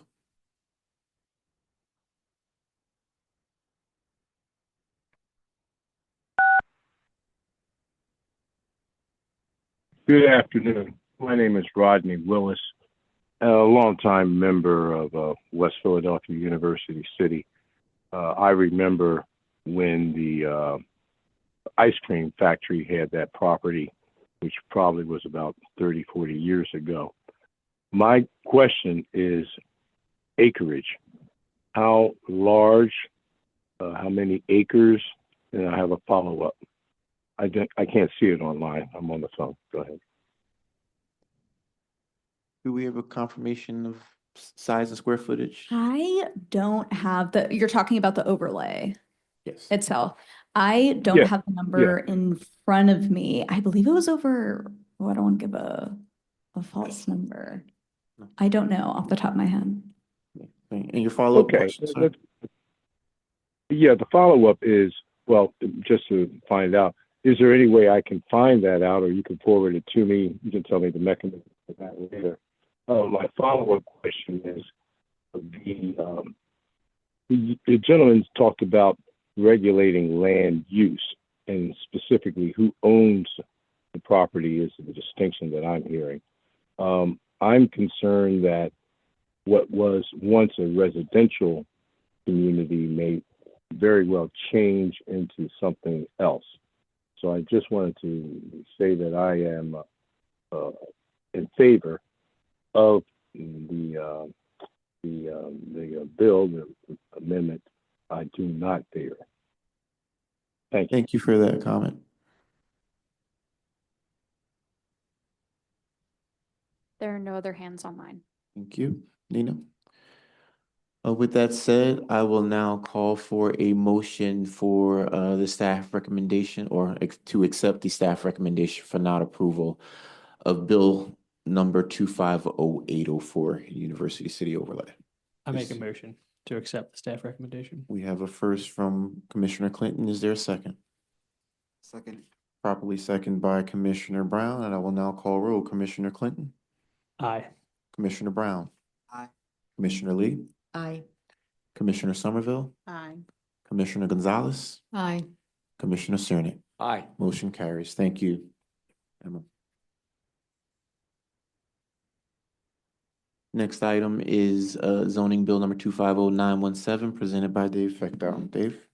Thank you, Chair, and good afternoon again, everyone. Dave Fecto, the legislative team at the City Planning Commission, here to present zoning bill 250917, amending section 14-529 of the Philadelphia Code entitled VDO, 5th District Overlay District, to provide for building requirements to prevent vacant lots, all under certain terms and conditions. Councilmember Young introduced this bill on October 23, 2025. So commissioners, this applies to all property in Council District 5, regardless of how it's zoned. And it delays the issuance of zoning demolition and building demolition permits. It's similar to a provision that Emma just presented in the bill that she explained to you. This also mirrors language that's in the neighborhood conservation overlay section of the zoning code. And so what it would happen is if this passes, a property owner would have to submit a plan for construction, expansion, or alteration of a new building or an existing principal building. I'll explain that one in a minute. Exempts buildings deemed imminently dangerous by licenses inspections, right? So if a building is in danger of endangering human life, I realize that's a repeated word there, then Ellen and I could go ahead and issue the demolition permit. For an explanation, a principal building, if you think about a single family zoning district, your principal building is your home, right? You only have one principal building on the lot. You could have a garage in back, but your principal building is the one that you're living in. For a property that allows more than one building, which is just about every other zoning district, a principal building might be one of several buildings. You might have one house, you might have two homes, you might have a commercial unit, and you might have a dwelling unit. This would only impact one of multiple buildings if you had more than one building on your lot. We did an analysis, and from January 2022 through November of 2025, so this year, licenses and inspections issued approximately 580 demolition permits in Council District 5. So that's approximately 145 per year. We don't want to throw that out there without giving you some context. So if you look at the number of permits that are mentioned in this bill, you're looking at about 1,800 total zoning permits over that time period that were issued for either demolition or construction or expansion or alteration. Now, if you were to add in zoning permits that are not impacted by this bill, things like parking, signs, change of lot lines, or change of use, then you would see about 4,100 zoning permits during this time that have been issued in Council District 5. So we're only talking about a relatively small subset of zoning permits that the councilman is recommending or trying to delay with this bill. We spoke with the mayor's legislative team and also with a representative from the Department of Licenses and Inspections. Licenses and Inspections said they would be okay with this bill as far as implementation. They could implement it if the council office would remove any reference to alterations and then remove any reference to zoning permits. So let me go back to the bill here. So you would see instead property owner must submit a plan for construction or expansion of the new or existing principal building. Alteration would be removed. We have spoken with the legislative staff in the council office, and they have said that they would be agreeable to the amendment. I have prepared an amendment and it's sitting with the law department to be reviewed. And with that, we're going to recommend approval with amendments. Thank you, David. We have a staff recommendation for approval with amendments for zoning bill number 250917. Are there any questions from the commissioners on the staff recommendation as presented? Commissioner Lee? Comment that the wording is very clear. Construction expansions are the most important and applicable to this particular bill. Alteration is rightly removed. The other thing that I like to point out is, in addition to the data, where the location of that property is really important. I think that this bill is trying to address the psychological issue as well as some of the economic impact issue of neighborhoods when you have a demolition without construction plans for a long time. So I'm in agreement, and I think that it goes a little bit beyond the data. Thank you for that, Commissioner. Any other feedback or questions? Commissioner Gonzalez? Yes, hi, David. Just to be clear, so that means that you cannot pull a permit for demolition unless the building is in imminent danger. That's so only so long as it's connected to a building permit. That's correct. Okay, thank you. Thank you, Commissioner. Any more questions from the panel or the body? And again, still seeing staff in the audience. Are there any questions or comments online? Yes, Chair, I see Matthew McClure. His hand raised. Hi again, Matthew. Mr. Chairman, good to hear your voice again. I'm Matt McClure from Ballard Spa. I'm not here on behalf of anyone. I'm here on behalf of a citizen of Philadelphia. I am against this bill for a couple of reasons. One, I think the Planning Commission should stay away from overlays that are based upon actual zoning districts. If you just took Walnut Street alone, it's like a hokey pokey when you walk down it and which district you're in on West Market Street. There's no planning purpose whatsoever in zoning this way based upon an actual political district that changes every 10 years. It is an anathema to the concept of zoning in accordance to a comprehensive plan. Two, the ability to say to a property owner, you cannot demolish your property until you have a plan for a new project is actually just unconstitutional. I know why people want to do it. It's just illegal. So I would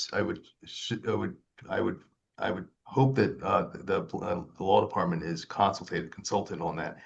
And last, well, not last, but I have one more though, but this seems to be completely conflicting with the recommendation that the staff just gave on bill number 250804 when they talked about the problem with the demolition requirements and how it would affect property owners' rights. Again, this is an area much bigger, so it would affect a lot more property owners. I understand the analysis, but it is certainly a greater area than the bill 250804, which had the same problematic provision, which the staff recommended against. And last but not least, provisions like this are open up a Pandora's box of not knowing what you're actually you're gonna find problems that you never suspected based upon this. I get it. We've had moratoriums like this in certain specialized areas. I get it. You have it in an NCO area. I totally get it because there you have a legislative judgment and a judgment by the Planning Commission of regulating in a planned area. But this isn't a planned area. This is 1/10 of the city of Philadelphia, just based upon a political subdivision, a political map that changes every 10 years. It's the exact opposite of planning. So I hope that the commission pushes back against this. It's not good planning. I get the intention, but if the city wants to do something like this, it should be in targeted areas tied to a specific concern and done in a way that is actually legal, as opposed to just tying it to a district councilmatic boundary that changes. So so depending upon where you're on Walnut Street, it's a different regulation on the same block. Obviously, that's not comprehensive zoning. It's the exact opposite. Thank you. Thank you, Matt. And as I'm sure you know, you have the opportunity to provide that same testimony at the Rules Committee when it convenes. Thanks again. Hi, Chair. I have one more hand raised with the phone number ending in 4950. Please unmute. Hi, caller. Rodney Willis, once again. The illegality issue, I think, will be resolved, so I'm in favor of the amendment. Thank you for that feedback. Staff report. Thank you, Rodney. All right, with that, we have a question from Commissioner Lee. With some of the concerns, are there any opportunity to address that as a comp plan issue in the future? Sorry, as a comp plan issue? I mean, you want to speak to that, Director? It's certainly something that we can look at. I mean, we're always paying attention to vacancy and how we can support communities and not increase it. So it's something we can certainly explore. Thanks, Director. All right, seeing no more questions or concerns or comments, I would like to open up for a motion to accept the staff recommendation for approval with amendments regarding zoning bill number 250917. I move for staff to accept staff recommendation for approval with amendments. We have a motion on the floor from Commissioner Somerville. Is there a second? I second. Second properly by Commissioner Lee. I'll now call roll. Commissioner Clinton? Aye. Commissioner Brown? Aye. Commissioner Lee? Aye. Commissioner Somerville? Aye. Commissioner Gonzalez? Aye. And Commissioner Cerny. Aye. Motion carries. Thank you, everybody. Thank you so much. Dave. All right.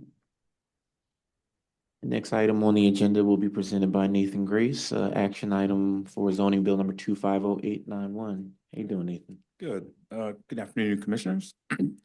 My name is Nathan Grace. I'm here to introduce zoning bill 250-891 to amend the Philadelphia zoning maps by changing the zoning designations of certain areas of land located within an area bounded by North Sydenham Street, Venango Street, North Smedley Street, and West Tioga Street. So this image here just kind of shows the process needed for a zoning map change to happen. And we're at the Planning Commission recommendation phase of this process. So for site context, the properties included in this bill are on the southern side of Venango Street on both the east and west side of 16th Street. And both of these lots are vacant and currently owned by the redevelopment authority. And recently there was an item on the land bank's agenda that called for the deposition of these properties for low to moderate income housing. Currently both lots are zoned RSA 5. And the proposed zoning for these properties is RSA 6. And in addition to the rezoning of the original bill that was sent to us, had incorrect measurements. So Planning Commission staff worked with the council's office to make corrections to the map to bring them into compliance with city standards, which means that this bill will also have map amendments as well when the recommendation takes place. This bill will keep properties that will be developed on this lot within the character of the neighborhood. And with that, staff recommends approval of zoning bill 250-891 with amendments. Thank you. We have a staff recommendation for approval with amendments regarding zoning bill number 250-891 for some blocks on Venango Street. Any comments or questions from the commissioners? On a personal note, I'd like to add that I'm glad to see this presented in the way that it is. It's a couple of properties that have been around for a long time. So long that I was the one that presented them to the PRA years ago. So just saying, I saw it and I got elated, but rooting for, obviously, an activation of these properties. So any questions from the commissioners? Commissioner Lee? Just for clarification, number one, it is only these two properties that were highlighted in the diagram, not additional property on the southern portion of Venango Street. Correct. Yeah, just the southern side of Venango's. Right, right. Yes. And if I am correct, the RSA 6 is smaller in terms of lot area than RSA 5. Yes. And that it can be subdivided in the future to increase density. Yes, I believe so. I believe the step that's being taken here is to change the zoning designation to allow for the density that you're speaking Right, about. right. Absolutely. I just would like to confirm. Thank you. Yeah, you're absolutely correct. And we've seen this kind of mirrored throughout the city, specifically for turnkey projects on parcels such as these. Yeah. All right. Any more questions or comments from the commissioners? All right, and staff is still holding down the audience. So do we have anybody online with any comments or concerns or questions? No hands online, Chair. All right, well, with that said, is there a motion to approve accept the staff recommendation for approval with amendments here for bill number 250-891? Make a motion to accept. I second. A first from Commissioner Clinton. I think that was second from Commissioner Gonzalez. Am I correct? Mhm. Properly second. I'll now call roll. Commissioner Clinton? Aye. Commissioner Brown? Aye. Commissioner Lee? Aye. Commissioner Somerville? Aye. Commissioner Gonzalez? Aye. And Commissioner Cernick. Aye. Motion carries, yes. Thank you so much, Nathan. Next item on the list is an action item for zoning bill number 250-848, and that is being presented by Meg. Hey, Meg. Hi, Commissioners. Good afternoon. My name is Meg Kavanaugh. I'm Planning Commission staff and one of the district planners for the Upper Northwest. I'll be presenting staff comments on this bill for 250-848. for a change to the zoning map on the block bounded by Chew Avenue, Church Lane, and Worcester Street. It was introduced by Councilmember Bass on October 9th and amended on November 12th. The affected block is located on Chew Avenue in East Germantown. The surrounding area has a mix of single and multifamily residential, commercial, and recreational land uses. Institutional land uses related to LaSalle University's campus are dominant to the south of the site. The block was originally developed as an orphanage and reform school in the early 1900s. A few structures survive, but the block contains no historically designated properties. This is a closer view, or a closer aerial view, showing the three affected parcels. Each one is very large, ranging from 100,000 square feet to 250,000 square feet. The first parcel is the Shops at LaSalle Shopping Center, built in 2009. It has a large surface parking lot. Commercial tenants include Fresh Grocer, Dunkin', GameStop, PNC Bank, and City Commissioner's election office, as well as a space vacated by a Rite Aid. It's owned by LaSalle. The second affected property is Good Shepherd Hall, one of the original structures from the Reform School. It previously served as the safety headquarters for the university. It has been vacant for several years and was recently approved for demolition. It's also owned by LaSalle. The third affected property is a 3-story building with antennas. It is used as a church and training school with accessory wireless telecommunications use. It is set back considerably from Church Lane, where residential properties line the opposite side of the street. It's owned by Faith Canaan Baptist Church. The existing zoning on the affected block is RSA 1, residential single family. The proposed zoning, as amended, is CMX 2, commercial mixed use. And it was originally introduced as CMX 3. The Upper Northwest District Plan from 2018 recommended special purpose institutional or SPINS zoning for the 2 LaSalle-owned properties on Chew Avenue at this location. However, the application of SPINS is dependent on the development and adoption of a master plan for the university. The adopted master plan is only in effect for a small 20.5-acre portion of the campus at the intersection of 20th Street and Olney Avenue, which you can see in blue outside of these boundaries. The shopping center is not essential to university operations, so a change in ownership is possible and would further disqualify it from this designation. In the area immediately northwest of the site, the district plan recommended corrective zoning to single-family residential from commercial, industrial, and multifamily residential designations on the blocks that consist mainly of 2-story row homes, away from the Chew and Shelton Avenue corridors and some corner commercial uses. Land use conditions have not changed substantially since the 2018 assessment was made. This should be considered in potential impacts of allowable future development. The current zoning of RSA 1 does not match any previous or existing form or uses on the site, and the prior recommendation for SPINS is no longer appropriate. CMX 3, which was originally proposed in this bill, is intended for regional commercial centers. It is a floor area ratio or FAR zoning district that allows several bonuses. The only other CMX 3 mapped in the area, 1 block south on Worcester Street, is currently used for surface parking and a tennis court on the LaSalle campus. It is thus underutilized and not a fair comparison point. Buildings in CMX 3 are typically at least 5 stories in height. This is an excessive correction that is out of character with the neighborhood. The council office has since amended the bill to CMX 2, neighborhood commercial, with Planning Commission staff input. This designation has fixed standards for height, a maximum of 45 feet, including bonuses, which is typically 3 or 4 stories. It allows the uses for current commercial tenants, as well as the potential addition of residential units. This designation has also been mapped more extensively in the area, a few blocks west on Chew, to match existing uses. The staff recommendation is for approval with amendments to CMX 2.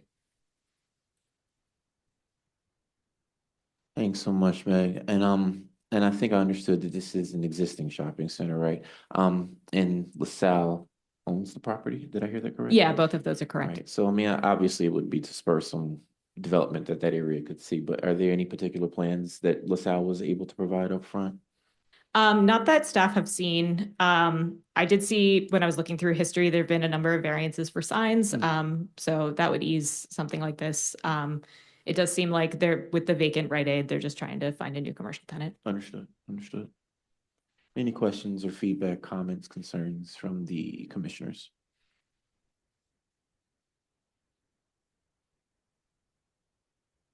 saw you sat up in your seat, Commissioner Lee. You okay?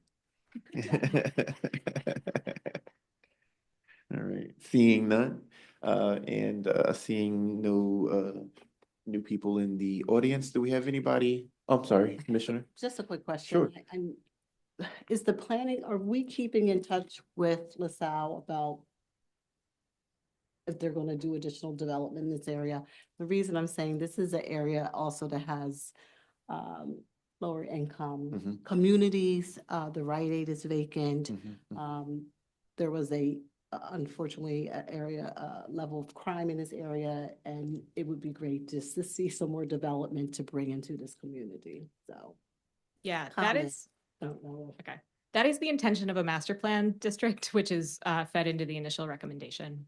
Right, I understand that, but the yeah. question is, are we going to continue to make sure that we're having conversations with LaSalle? Like, I understand the conditions of a master plan, but are we massaging the relationship there? Yeah, as best that we are able. Thank you. I would assume, I mean, positively assume that an institution of higher learning would definitely keep us in the line of sight about what they're doing. Yeah, but I do think that's a good point to raise, Commissioner. A trigger follow-up question. With that relationship, how would LaSalle communicate their altered master plan with you? Yeah, so they would need to do any amendments to their master plan. That would actually be a planning commission item. But it would be based on like much conversation throughout. Yeah, it's a much more formalized process. It just sounds like there's steps baked into a process that would Yeah. allow for that engagement. Thank you. Anybody online, Nina? Yes, Chair, we have a hand raised by A. Weiss Solo. Hi, Allison. Yes, hi, thank you.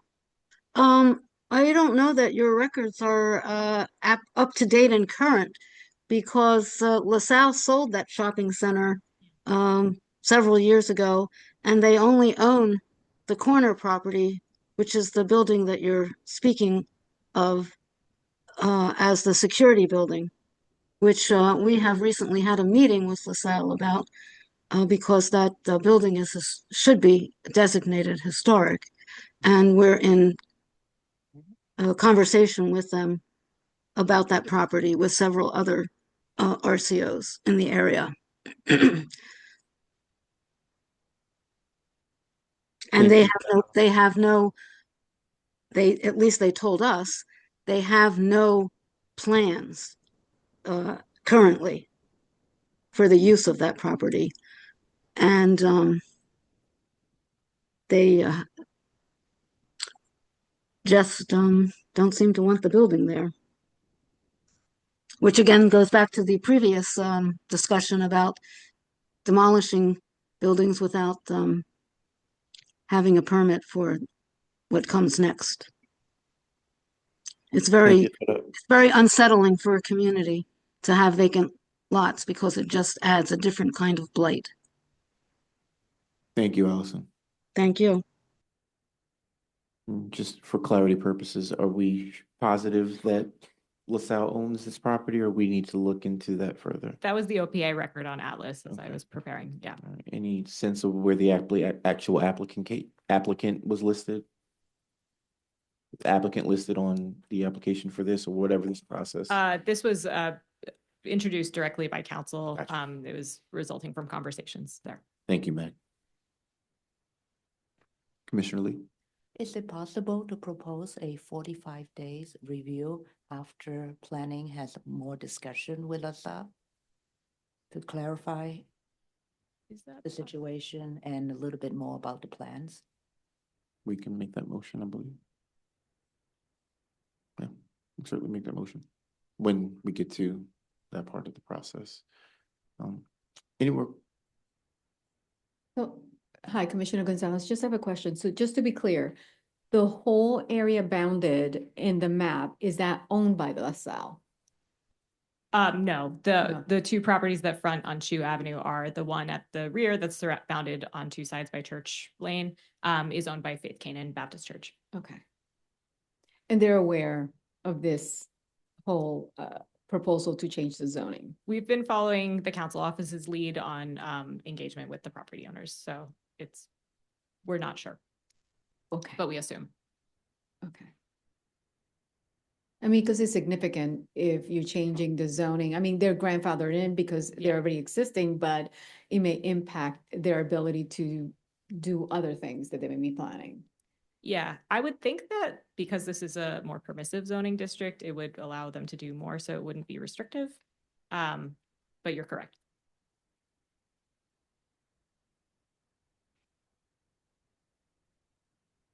Any more questions from the commissioners?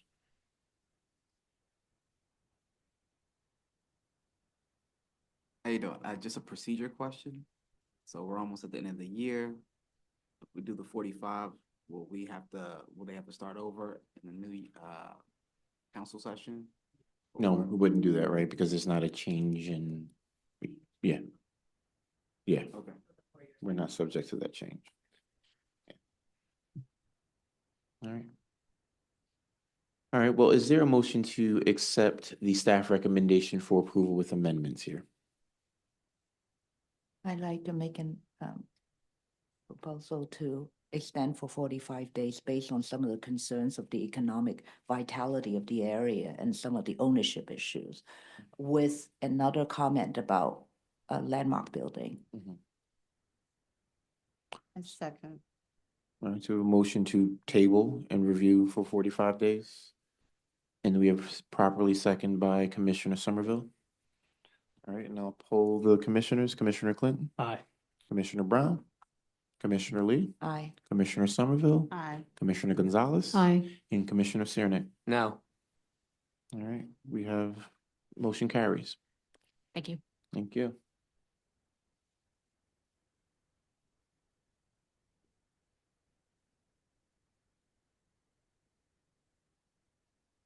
All right, are we at the end of the agenda?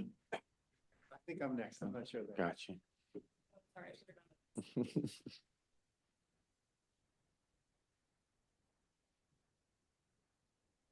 Yes, okay. Good afternoon, commissioners. My name is Brian Wenrick. I'm with the Planning Commission staff. Today I present to you zoning bill 250947 to amend the Philadelphia zoning maps by changing the zoning designations of certain areas located within the land bounded by Fraser Street, Master Street, North Ithan Street, and Media Street. Introduced by Councilmember Jones on October 30th, 2025. Shown here is an aerial photograph highlighting the area to be rezoned in the Carroll Park neighborhood of West Philadelphia near 57th and Master Streets. The existing zoning on the block includes RSA 5 single family and CMX 2 neighborhood commercial. The proposed zoning for the block changes the southernmost portion of the block wrapping around Fraser Street to include 411 through 19 North Fraser to CMX 3 community commercial. This zoning is intended to support new redevelopment for a research and manufacturing facility to include conventional, high-tech, experimental design, engineering and fabrication, product prototyping, diagnostics, late manufacturing, finishing and repair of other metals for display and sale on site. Shown here are some context photos. This is the Master Street frontage, which is existing at CMX2, highlighted in the yellow box, proposed to be changed to CMX3. This is the view looking south towards Master Street on Fraser, which includes the properties I mentioned for the proposed redevelopment, including the structure in the background. This is a view looking north on Fraser Street. And this is 1410 Ithan Street. The building in the red was mistakenly changed to CMX2 in the 2021 remapping, and we're just changing that back to RSA 5. So CMX3 is an FAR-based district, which Meg got into in her previous presentation, which typically allows for 5 stories or more with no specific height limit and allows for additional uses that are not permitted in CMX2. CMX2 is typically 2 to 4 stories, in this case, 2 stories, with a 38-foot height limit and requires commercial use on the ground floor. CMX3 Community Commercial is out of context for this part of the neighborhood and would allow for greater height and massing than is typically allowed, and would allow for additional uses that are not appropriate. For those reasons, the staff recommends not for approval. Thank you, Brian. We have a staff recommendation for not approval for zoning bill number 250947. Are there any questions from the commissioners for the staff recommendation as presented? Any comments from the public, particularly online? Yes, Chair, we have a hand raised by A. Weiss Solo. Hi, Allison. Hello, I'm sorry, my hand was raised from the last meeting. I just wanted to let you know that that property once was one lot. It was divided into 2. The shopping centers ended up being sold, and LaSalle retained the building, the stone building. But Thank I you. was gonna send an Thank you, email. Allison. Allison, that item has Yeah, been tabled. sorry. Thank you for the feedback. Appreciate you. Is there any more comments on this particular item? Chair, there are no hands. Thank you. I now call for a motion to accept the staff recommendation for not approving this particular zoning bill. I make a motion to accept staff recommendation not for approval. We have a first from Commissioner Gonzalez. Do we have a second? Second. Properly second by Commissioner Siernick. I'll now call roll. Commissioner Clinton. Aye. Commissioner Brown. Commissioner Lee. Aye. Commissioner Somerville. Aye. Commissioner Gonzalez. Aye. And Commissioner Siernick. Aye. Motion carries. Thank you so much, Thank you. Ryan. All right. And I believe we're on the last agenda item today. We are. Thank you. Bill number 250771 from Dan Farrell. Hey, Dan. Good afternoon. I'm Dan Farrell, Planning Commission staff. So I'll be covering Streets Bill number 250771. This is an ordinance to allow 2 building access ramps at 3423 Kensington Ave. This is home to a new venture by Cafe Roasters, and this was taken at our October Planning Commission meeting and was recommended for 45-day hold. So just a reminder of our role in encroachments and what an encroachment is. So a street encroachment is any structure or object that is built on the street or sidewalk. In this case, it's a building access ramp.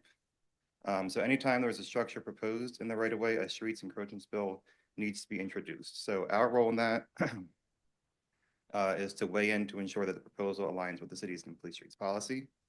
The public also has an opportunity to weigh in here once in a planning commission meeting and then the other through city council meeting. So just a reminder of what this bill was. It's 2 building access ramps. There's one on Kensington Ave to the left. That is for the cafe portion of the building. And then the issue with this bill is the one on Russell Street, which is the bottom. So Russell Street is 10 feet. So the minimum walking zone that's required by complete streets policy would be 5 feet. The proposed walking zone here is 4'8", which is undersized, which make it difficult for 2 people to pass comfortably at the same time.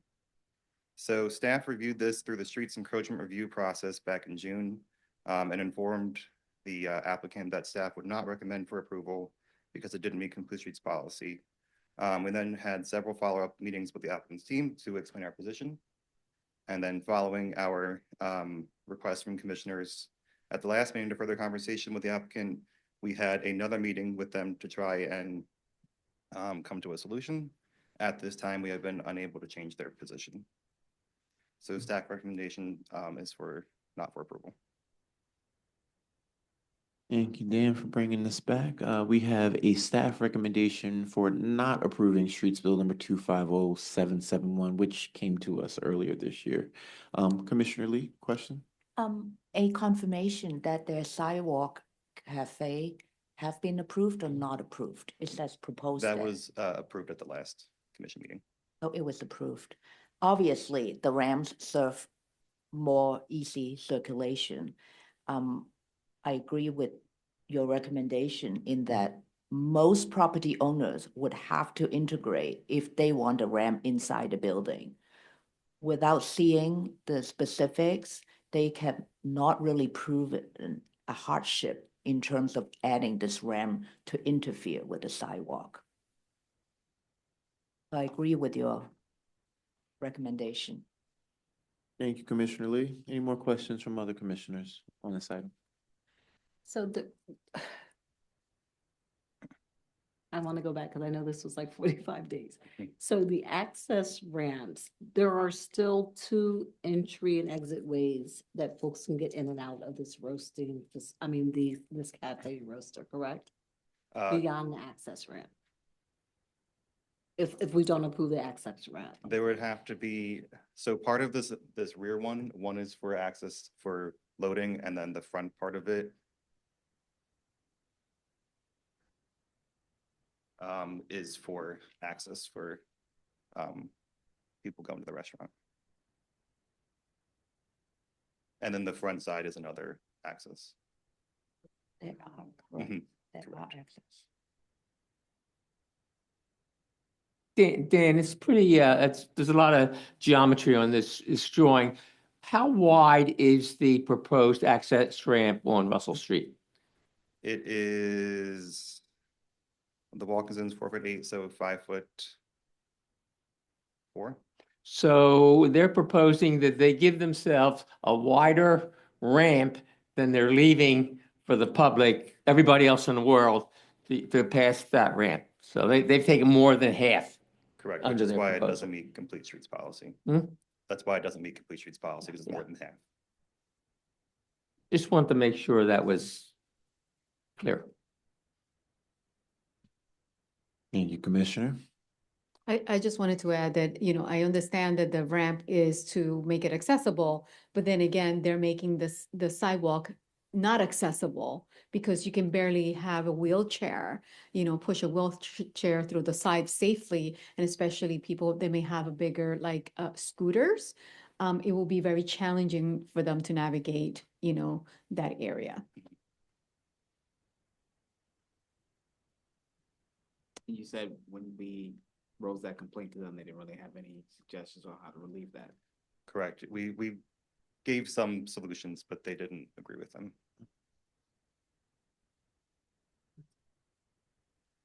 Shrinking the size of it, as you see, it's a pretty large portion of the sidewalk. Absolutely. So if we could shift it back and shrink, just on Russell Street, yes, that we had no concerns with the Kensington Ave side.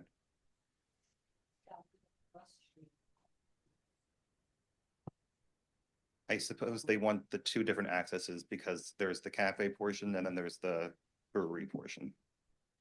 So it's a loading issue for them. So essentially, Commissioner, we are where we were a couple of months ago. Yeah.